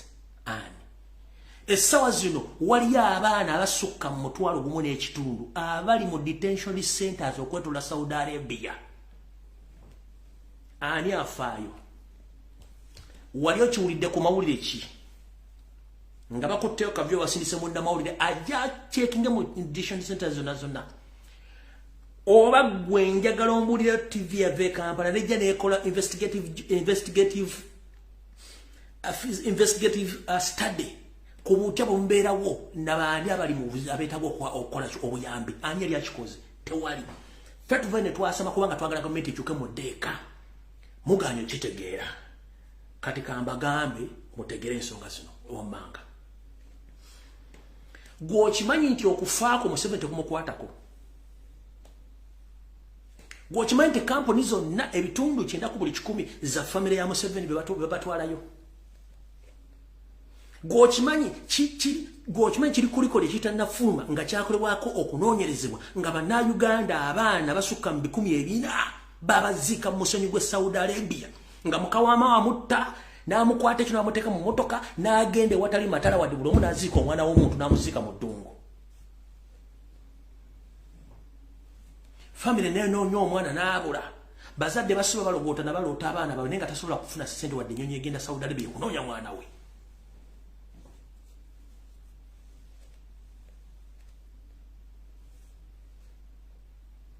Naye tubagamba ne mwemagaza nga obusibe ku ggaali. Njagala mutegere ensonga zino. Ekiri atabale kyekiri anasigadde ewaka. Tetuli ku social media kuno bakyagula nti yajja kukyusa nti yajja kwekyusiza mbeera. Yajja kukyusa buli muntu yenna anyigiriza asobola kuba ng'afuna eddembe. Gwe lwaki ofuna emitwalo 7 ng'Omufiripini afuna miliyoni 2. Ng'okola time zitwo okusinga ye. Lwaki mu Ethiopia ali protected ng'afuna 1.5 million Ugandan shillings gwe ng'ofuna ebitwalo 7 ng'okola more than him or her. Teweebuuza ani yakiteekawo gavumenti yennyini gy'ogamba nti osinikira ebinyo simanyi gundi ttiimu gundi gy'ebikola. Lwaki temufuna gwongo? ekirala waleka omwana e Kampala waleka family e Kampala oba wajja tolina kyolina ng'otandise bulamu bakuwa emitwalo 8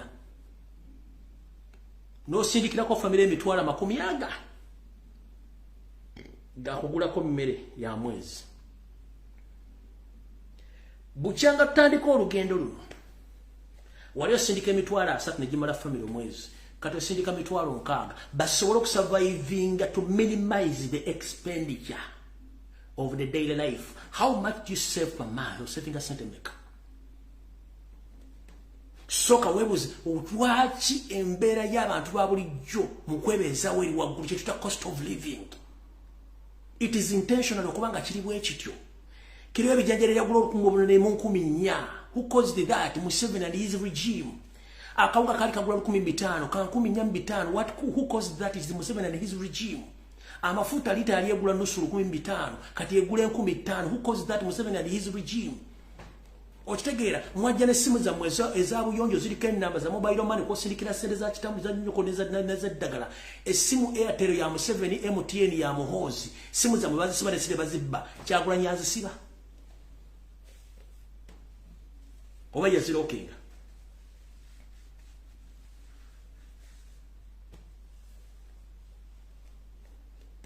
tujja bateka mu discipline ate mujja kaba bwesoka kalizo ganti nze munange ndikada amasasoma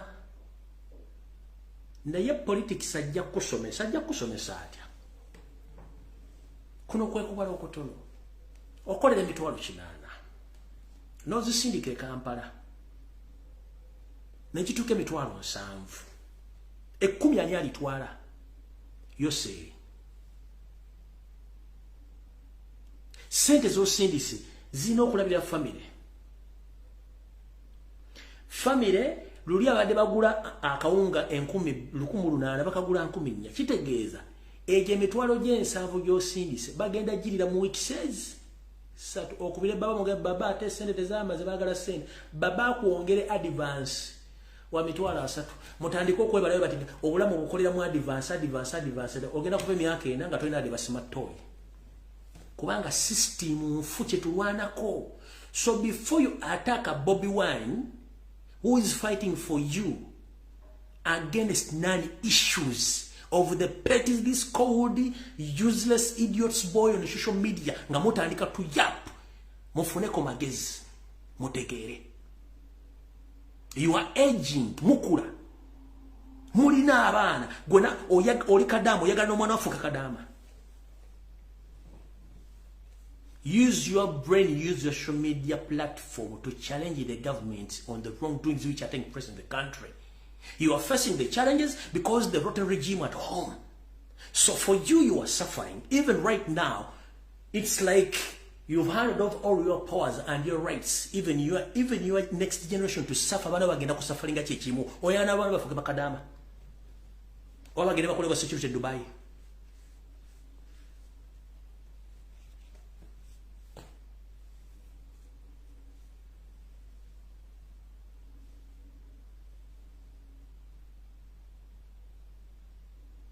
Omwana watasoma agenda kujja omulimo. Gwena wasoma oli doctor, oba wasoma bwa nurse, oba wasoma hotel catering management, wasoma biki ngoli qualified oli Saudi Arabia olw'ekiyumba ng'olowooza ng'omuntu atasoma ko kitegeeza oli musiru oli busiru. Kubanga toyagala kutegeera. Yawula national matters ne ku feelings zammwe. Abasinga obunyi muganya no controlling feelings zammwe. Mulina controlling feelings zammwe eri non-useless things. Ezitagasa. The reason as to why abakazi mu diaspora ba controlling NC mu mateeka n'ebintu bya bulijjo kubanga they fought for their rights. Mu rights za muzijajamya. Kuteeka bitundu bya chama ku social media kweyambula kuwemula ne wono wemula tekina kigenda kukyusa.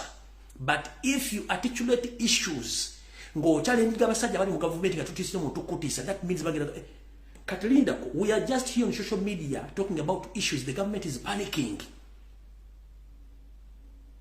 When you speak out, the government panics. The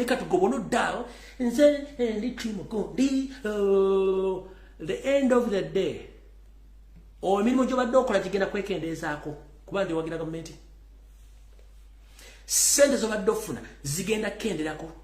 Bw'ona ofuna ekizibu ekalo lyemu ogenda mukubira essimu ajjaako kimwe, ogenda kukubira embassy, ogenda kukubira abantu abogera ku nsonga z'eggwanga kubanga balina platform. Bw'oba olina endowooza nti oli Kadama n'omwana wo gwaleka e Kampala oyagala afuuke Kadama, va mu kiyumba ddeeko omwana omutendeke obwa Kadama gwena experience kijja kukwanguira omutwale e Saudi Arabia. As simple as that. Bwe muganya okutegeera nkiddamu. Bw'oba tosobola kwogera ku nsonga zikwata ku ggwanga na ziruma bantu, va mu kiyumba dde Kampala osomesa omwana bwa Kadama kuba gwena experience naye omutikka agende. Naawe akola obwa security ng'oli mu Saudi Arabia luda nga naawe osirwala tosobola kutegeera.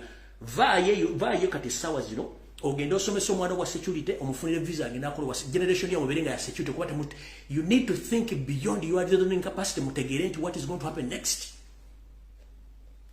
Kino ekintu teryagenda kibakolera, mulina kyekolera. Abakazi mwe mulina law okwetoola ensi, mwe mulina management.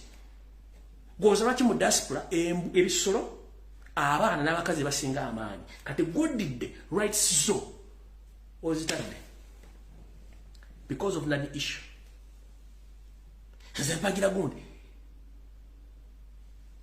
obuliri bw'osula wano obulinganga obw'embuzi bakwongeddeko ekitanda oba okutulugunyizibwa kuvuddewo. Bakuwanyisanga bikooyi, va mu nnyumba ya baba genda mu ya ane eya jjajja oba taata w'omwana naye okoleyo naye nga contract wasayininga kukola kikufumba. Ze ensonga ze mulina okwogerako. Yensonga lwaki tulwana gavumenti eveeko muddeewa mu buli mwasobola okuba nga asobola okukola kuba gavumenti bwekyuka bintu bingi ebikyuka. Gavumenti bwekyuse ng'olina miliyoni z'okumi zikumala kusitandika business ekitaliwo kati ne bogera n'obukadde atano tokusobola kukola business. This is what we are trying to teach you to understand.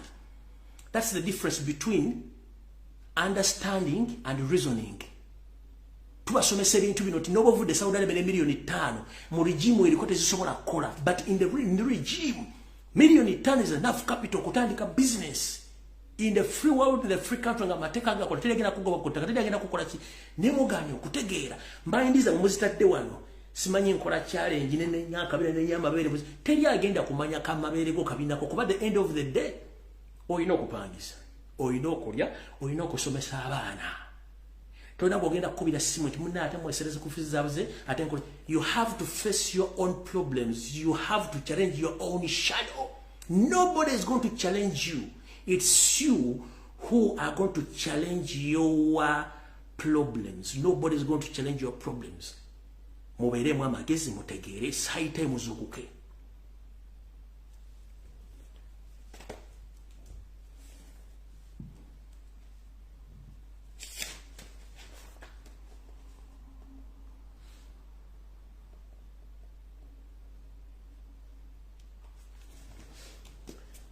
Kati tugenze wa mukulu Kasaboni. Mukulu Franka Kasaboni. How are you doing? Kansulete oli bulungi. Nakulabye Kongo ogenze eruwero. Oyogera bigambo bingi. Naye ebiseera bisinga simanyi lwaki bannayuganda twalwawo okubuuka. Nze seenenya naye ndowooza social media eno yatuyamba nnyo okugyawo ekikookolo kyali kitusibiddwa ku mainstream media za Uganda. Twalowooza nnyo nti abantu abasooka okubeera ba celebrities ba public figures bali bategeera kumba okutegeera kwali kwa Munguba kutya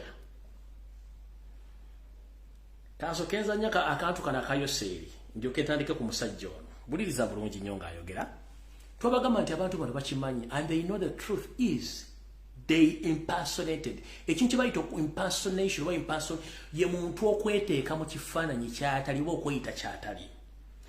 Ekitawanya abasajja bano Museveni ne group ye bonna nga Kashuba mu mutwalidde beeteeka mu kifaananyi kitali kyawe ne yeeyita omunyankole nga tesse munyankole ne yeeyita omuganda nga si muganda ne yeeyita n'amanyi ne respecting amanya ga Kiganda na bulombolombo na nnono. Nti ffe Abaganda ffe tetufaayo muntu gy'avudde tukwandizanga bwole tukutendeka obulombolombo n'ennono n'ogendera ku nkola zaffe ez'Ekiganda. Naye era mw'osanga embuzi ezabitanga nga zigaayo omuddo mu kifo ky'okuzza obwenkulumu ne zitandika ate gusesema buseseme kubanga ziganye okumanya engeri embuzi gyegaayamu omuddo. Kati njala sokeza nyeka video kana ka second singa 3 ntandike gashumba ono muvandume munnaabwe ngamboga yayogera erinnya ly'omusajja yayita Frederick Mbidde Mukasa nina agamba munyarwanda amumanyi onyala tuke tutandike gashumba wulira. Somebody who says he's a Muganda but he's not but he's from Buganda but not a Muganda. This is Mukasa Mbidde. Mbidde is a Munyarwanda but of Buganda. Olidde bulungi ekyo tuyita okwetuuma kyotali. Kati bwoba weetuuma ekyotali lwaki kyewafuuka tokyembulensi nga oba tokikkiriza kitambulirako ate essaawa n'etuuka n'oyagala okwefuula kyotali. Ekisookera ddala mukulu Frank Gashumba nga sinanyazanya video njala kutegeeza publicly tomanyi Robert Kyagulanyi Ssentamu babi itungo tobamanyi. Olunaku lwafuna omukisa ogendako ewa Kyagulanyi ne baakuyita ku kyenkya n'olyako breakfast nabo oba yali lunch oba yali lunch awo wakoma okubamanya tobamanyi.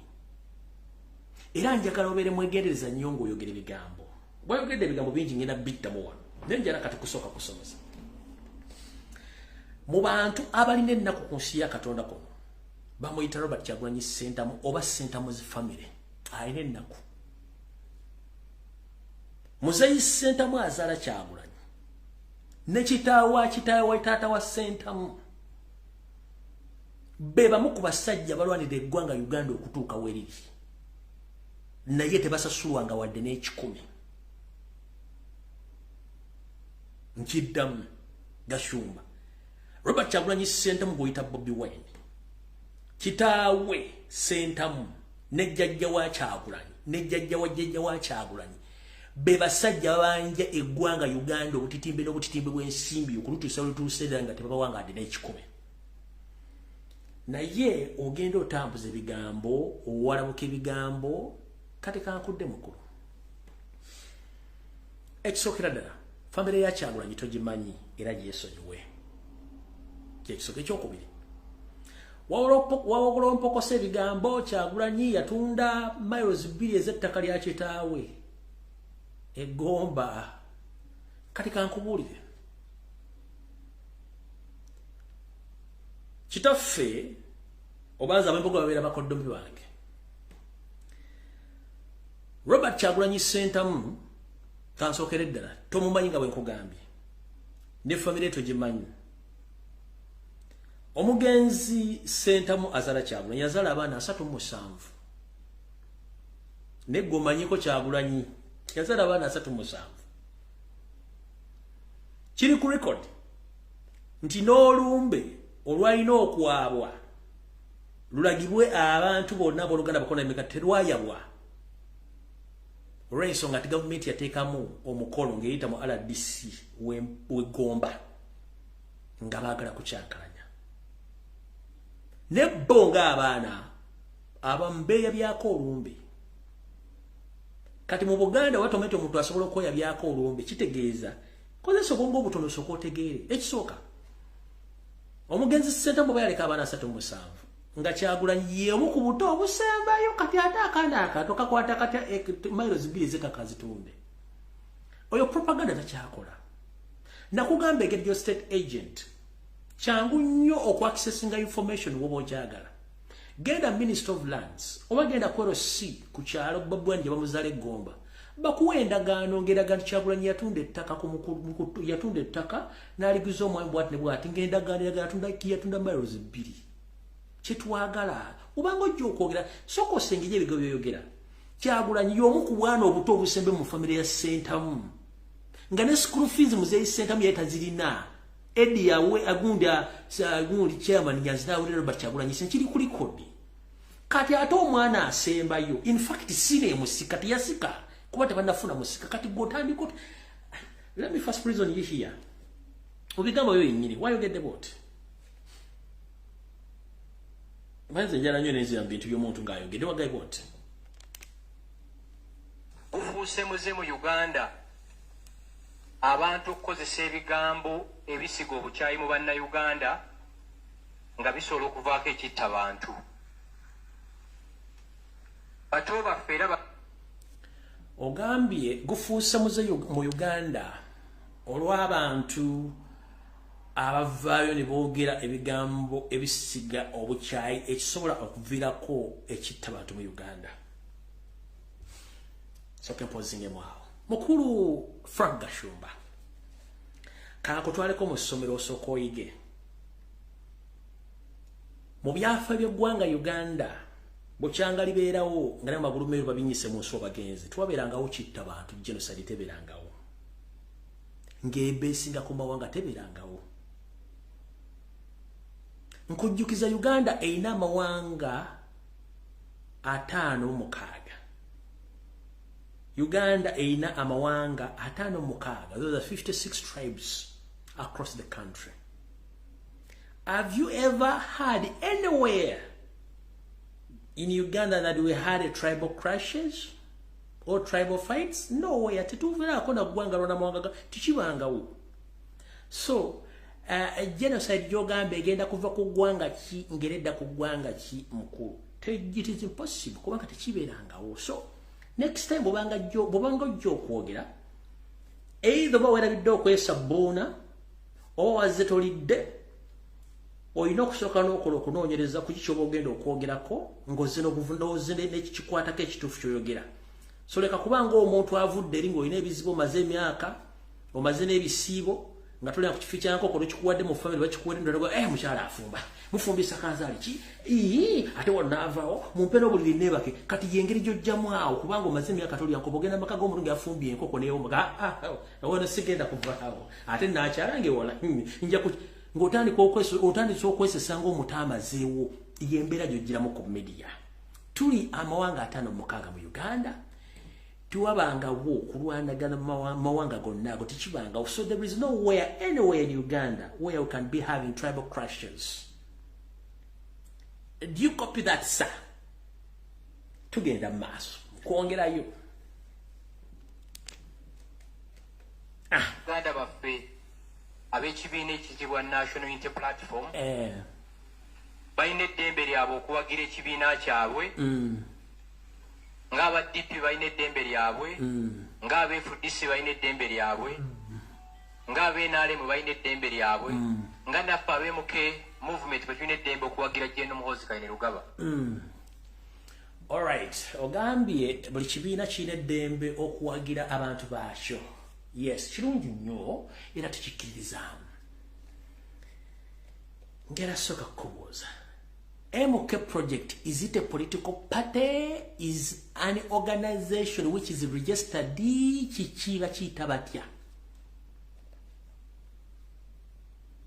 MK, it's a project. Ekigambo kiri project. MK is not a political party. It's not an unregistered organization. It's a project. And sometimes project doesn't move. Project is either situated somewhere. Project yankoko, oba yambata, oba yakulunda bubi, just a project either situated somewhere in an address. Your project is situated where? Project here was situated in Dwawa. It's a movement project gende zungango mukagomu ovuro over. You have to identify this issue. Nkubuuza. Omayina gambo bango jokwogera ku engeri mmwe gye muga project ya mu yejjudde mbanyi waamwe ngenda kusomesa olwalo lujja kutya tugenze maaso nkwata mu bigambo byo.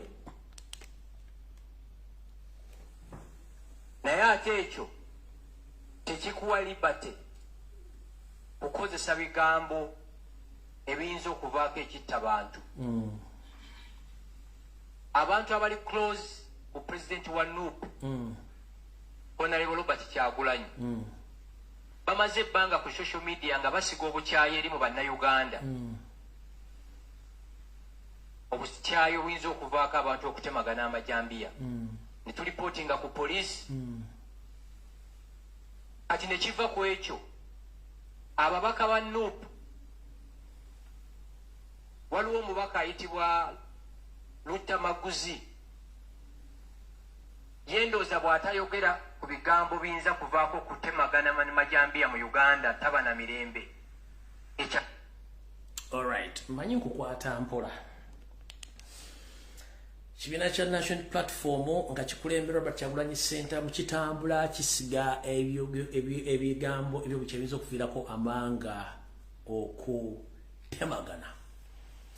Njagala ogende mu biga bya Kyagulanyi byonna ojjo video ng'agamba Abanyankole muwalagane n'Abanyolo, Abanyolo muwalagane n'Abatoolo, Abatoolo muwalagane n'Abakyoli, Abakyoli muwalagane n'Abakukusabini. Video gireta ku social media, then we shall buy your nonsense. But if you don't have any evidence of the video that Kyagulanyi has been promoting tribal clashes between the 56 tribes in Uganda, then zip up your mouth. Shut up. Oyogedde ku Honorable Nakaseke Lutamaguzi Semagula nti agenda atambuza ebiga by'obukyayi mukulu. Recently meeting gye watuula mu ggwe kennyini nayo y'okwerinda awamu mwagala kutta musajja mukulu Lutamaguzi Semagula because kubanga ye munnankyukakyuka yekka omu ku bokala abatono avaayo ennyukuta empandiike mu buwandiike bwazo nga bwe zinnyonnyolwa nti ebeera nga tagitaddeeko wadde akakira. Kati olw'okuba muti omuntu okwogera ku mize gyammwe buli muntu ava nayogera ku muze gwe muga nti abasosola mmwe baani azihu ani abasosola bakusosola ku ki era bakusosolera wa? Lutamaguzi ki kyayogerako ekitaliiwo? Ekizibu kye mulina kiriwo ekiti. Ekituufu mukimanyi temwagala Baganda era missoni yammwe yakusanya Baganda. So buli Muganda yenna avaayo okwogera ku nsonga ezikwata ku Buganda oyo asosola oyo ali bino. So please ayo kadi twagivaako twagitegeera nti buli Muganda lwala abayogera mutandika okuteekawo kadi z'obusosoza twavaawo mukulu. Mugamba mulina obuwagizi mu project ya mubeerunda mbizi obeetunda Nairobiya obeetunda cocaine, we don't know. Wagenze mu kitundu ky'Eruweero gwe kennyini gye weeta mu kitta omu ku baana enzaalo ez'Eruweero omugenzi kati Jakana Sulaimani Nadduli. Golowooza muzeeyi Nadduli okuba nti akaddiye tategeera akulaba n'essala z'akusalira tozimanyi. Ku myaka gy'omusajja omukulu tonazimba maka. Ku myaka gy'emikulu Katonda akubba omuggo tonadde ekiyenje kitegeera mu nsi bonna bayika Windows kwe toweebuuza bwaki. Ku myaka gyo toyina professional job nti oba olina edduuka litunda bumasu oba litunda obuleega abalalu oba litunda kitolina. Walina simu katukuba akasabbuuni neefa kati wadda mu project. Gwe ekikutabanya kiri ekintu kimu nti oli kitengejja ku mazzi gwe wali ekiwunya woolaga. Wagenze Eruweero Kyagulanyi yali n'afuna akakadde k'abantu. Bano abantu bameka badde mu meeting yo. Mubaddemu abantu 20. Awo okaye abantu abali mu Luweero. Abantu 20 badde Kyagulanyi yafuna akakadde k'abantu. Gwe anti wage mwina project. Abantu bokka bali mu Luweero. Bw'ogenda ng'ewantu wabatakwagala kimente bakwagala va wagenze Eruweero bakimanyi watta omuntu waawe. Gwe n'ogenda n'otuuza obutafaaliwo omunyumya obuwunga bwa kasooli babunywera ku buugi yote combination tebeerayo. Kitegeeza onywa double you are doubling your carbohydrates. Kitegeeza oli musajja mutumba waavu. Okitegeera Kyagulanyi yagenda inagenda afuna akakadde k'abantu wagenze ofunye abantu 25 bali mu olo. Kachitegeeza gwe kennyini you are confused away confusinga. Okitegeera tugenda pano obudde bugenze.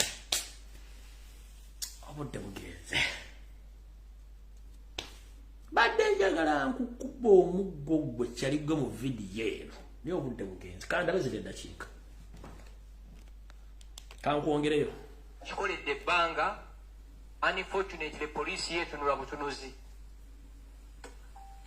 Omwaka guno mu February, omubaka era wa NUP, Geoffrey Rutaya, yasinziira ku mukolo gumu e Kakuuta eyo n'akola ekintu kye kimu. Ne tuwaaba ku poliisi mu March ne tutegeezebwa nti ekitongole kya gavumenti ekiwaabi DPP kyasazeewo nti ebigambo bye yakozesa alina otwalibwa mu kkooti avunaanibwe. paka kakati katwalibwanga mu kooti. Twabadde tuli awo muto wange mukoddomi wange Dr. Hildaman Kiyaga omubaka w'e Mawokota yena ayimba oluyimba ng'alukodinze naye nga message erimu ya busagwa nnyo ng'abantu abamu atuyita nkukunyi.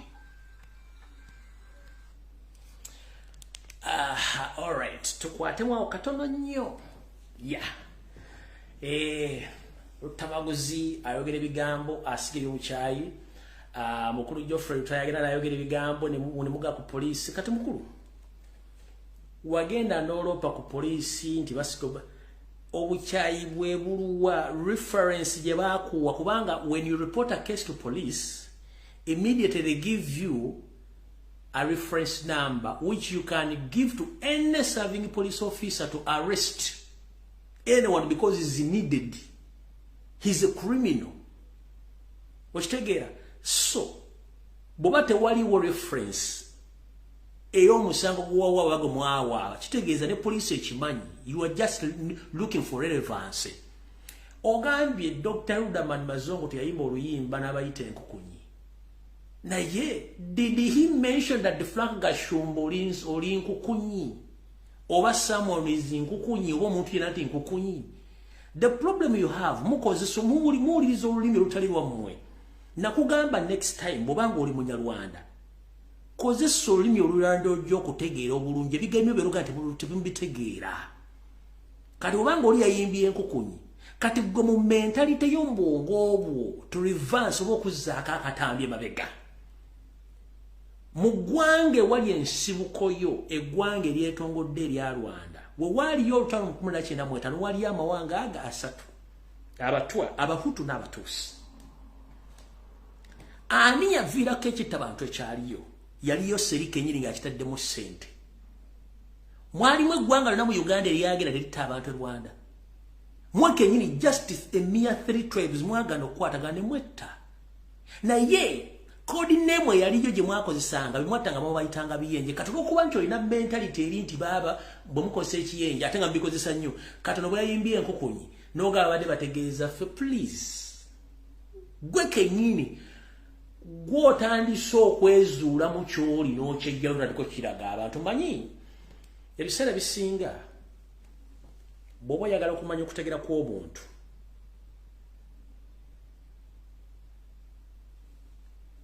teekawo ekigambo awo yakifune mu bwera akitegeere ajja kujjayo entegera yentuufu nga embaganye mu kalowoozo ne mu kigula LUJJI. Kati omwami ono bwe yawulidde Hildaman ng'ayimba enkukunyi ne kimuzaayo ku kitta abantu kye baateekamu omukono kubanga bo battanga babayitanga biyenje kati nalooza badde bagamba ye oli musajja munyarwanda bw'oba totegeera Luganda just zipapu zingako enywa buugiyo oteeke wansi entwingiriyo ogende mu buliri okubeka sabboniko ojja kufuna obwongo obutegeera olunaku olulala. Twakugamba nti abayimbi basawo abayimbi balaguzi abayimbi buli kimu basobola okukyogera nga bayisa obubaka. Kati gwe njagala omukoti bajja kukubuuza sebo wagambye nti omwami olwo yasosodde bakugereeta obujulizi looya wa Hildaman ayimukateko oluyimba atandikoga nti enkukunyi bakuge nti muno mulimu erinnya lye bayita Gashumba nti oli enkukunyi nti nedda case closed Gashumba sasula Hildaman omusasula ne damages kuba mumalidde obudde as simple as that kubanga temutegeera ekizibu kye mulina mwesiba ku bintu ebitali byammwe. Oyogera Oluganda naye ng'oli munyarwanda kyekikogeza Oluganda yogera Olunyarwanda simple as that weyite kyoli leka kwesiba ku kyotali beera kyoli. The more you masturbate the more you causing problems on yourself. Kyekiri ku basajja nga gwe mukubanya akasabo ne mugwamu okutegeera gwe tolooza nti ogenda kutegeera. Why is it that of all the entire Rwandese who are resigning in Uganda you are the only hopeless idiot who comes on social media and starts yapping around?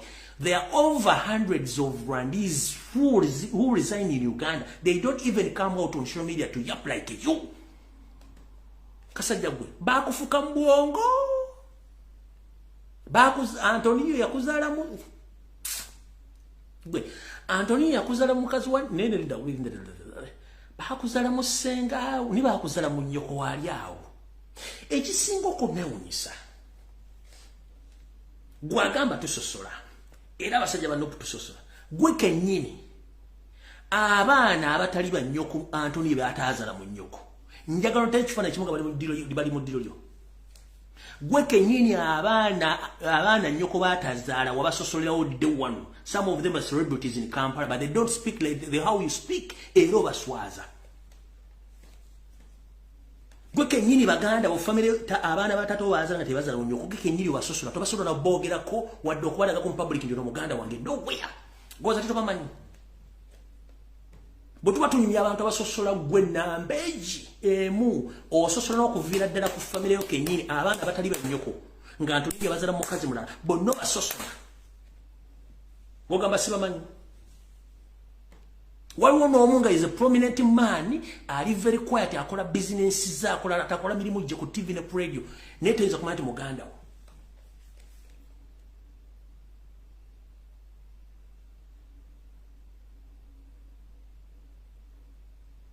Mwena amanya musajja akola ku radio Simba gwe bayita Semanda Jeje Semanda.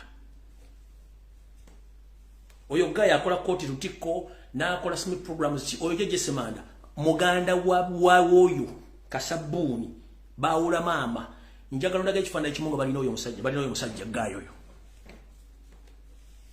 Jeje Semanda oyo akola ku Simba muganda wa Gashumba baawula maama yekka bagatta taata.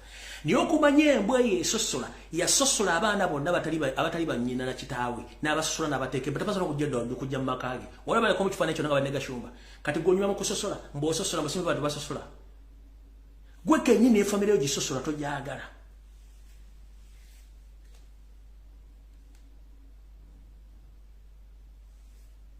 Mu bantu mmwe tubamanyi lwakuba ntusirika ate nze siva mu bbanga kubuukira bantu siri kiko ekyo mala kusirika nekunonyerezako nensirika gwona ojja noga nti nkusirikira bane nkusirika nabotoge naye bankumanyi bankutegeera.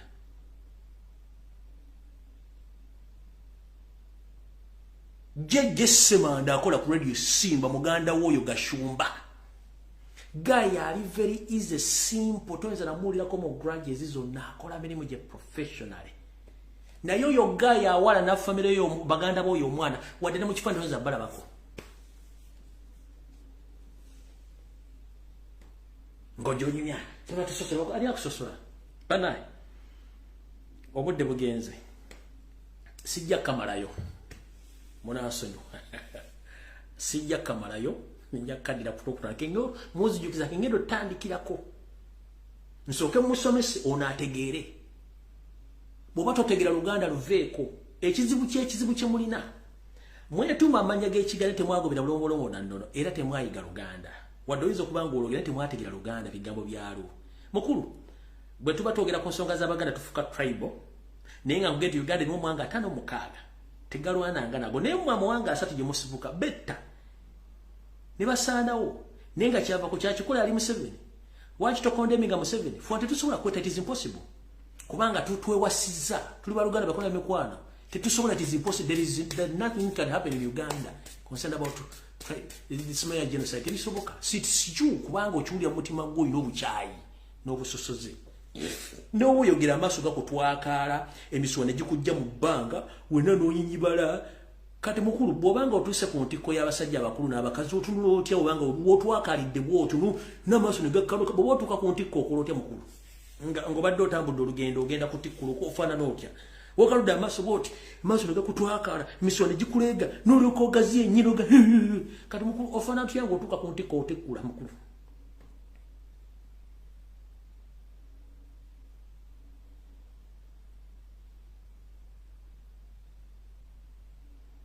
ku Friday ngenda kadda nkakusunsulire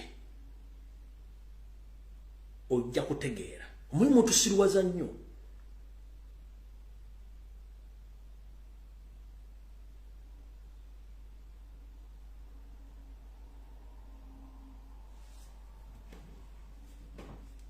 God bless you mukama bakume mwaba tusenkane ku Lokutaano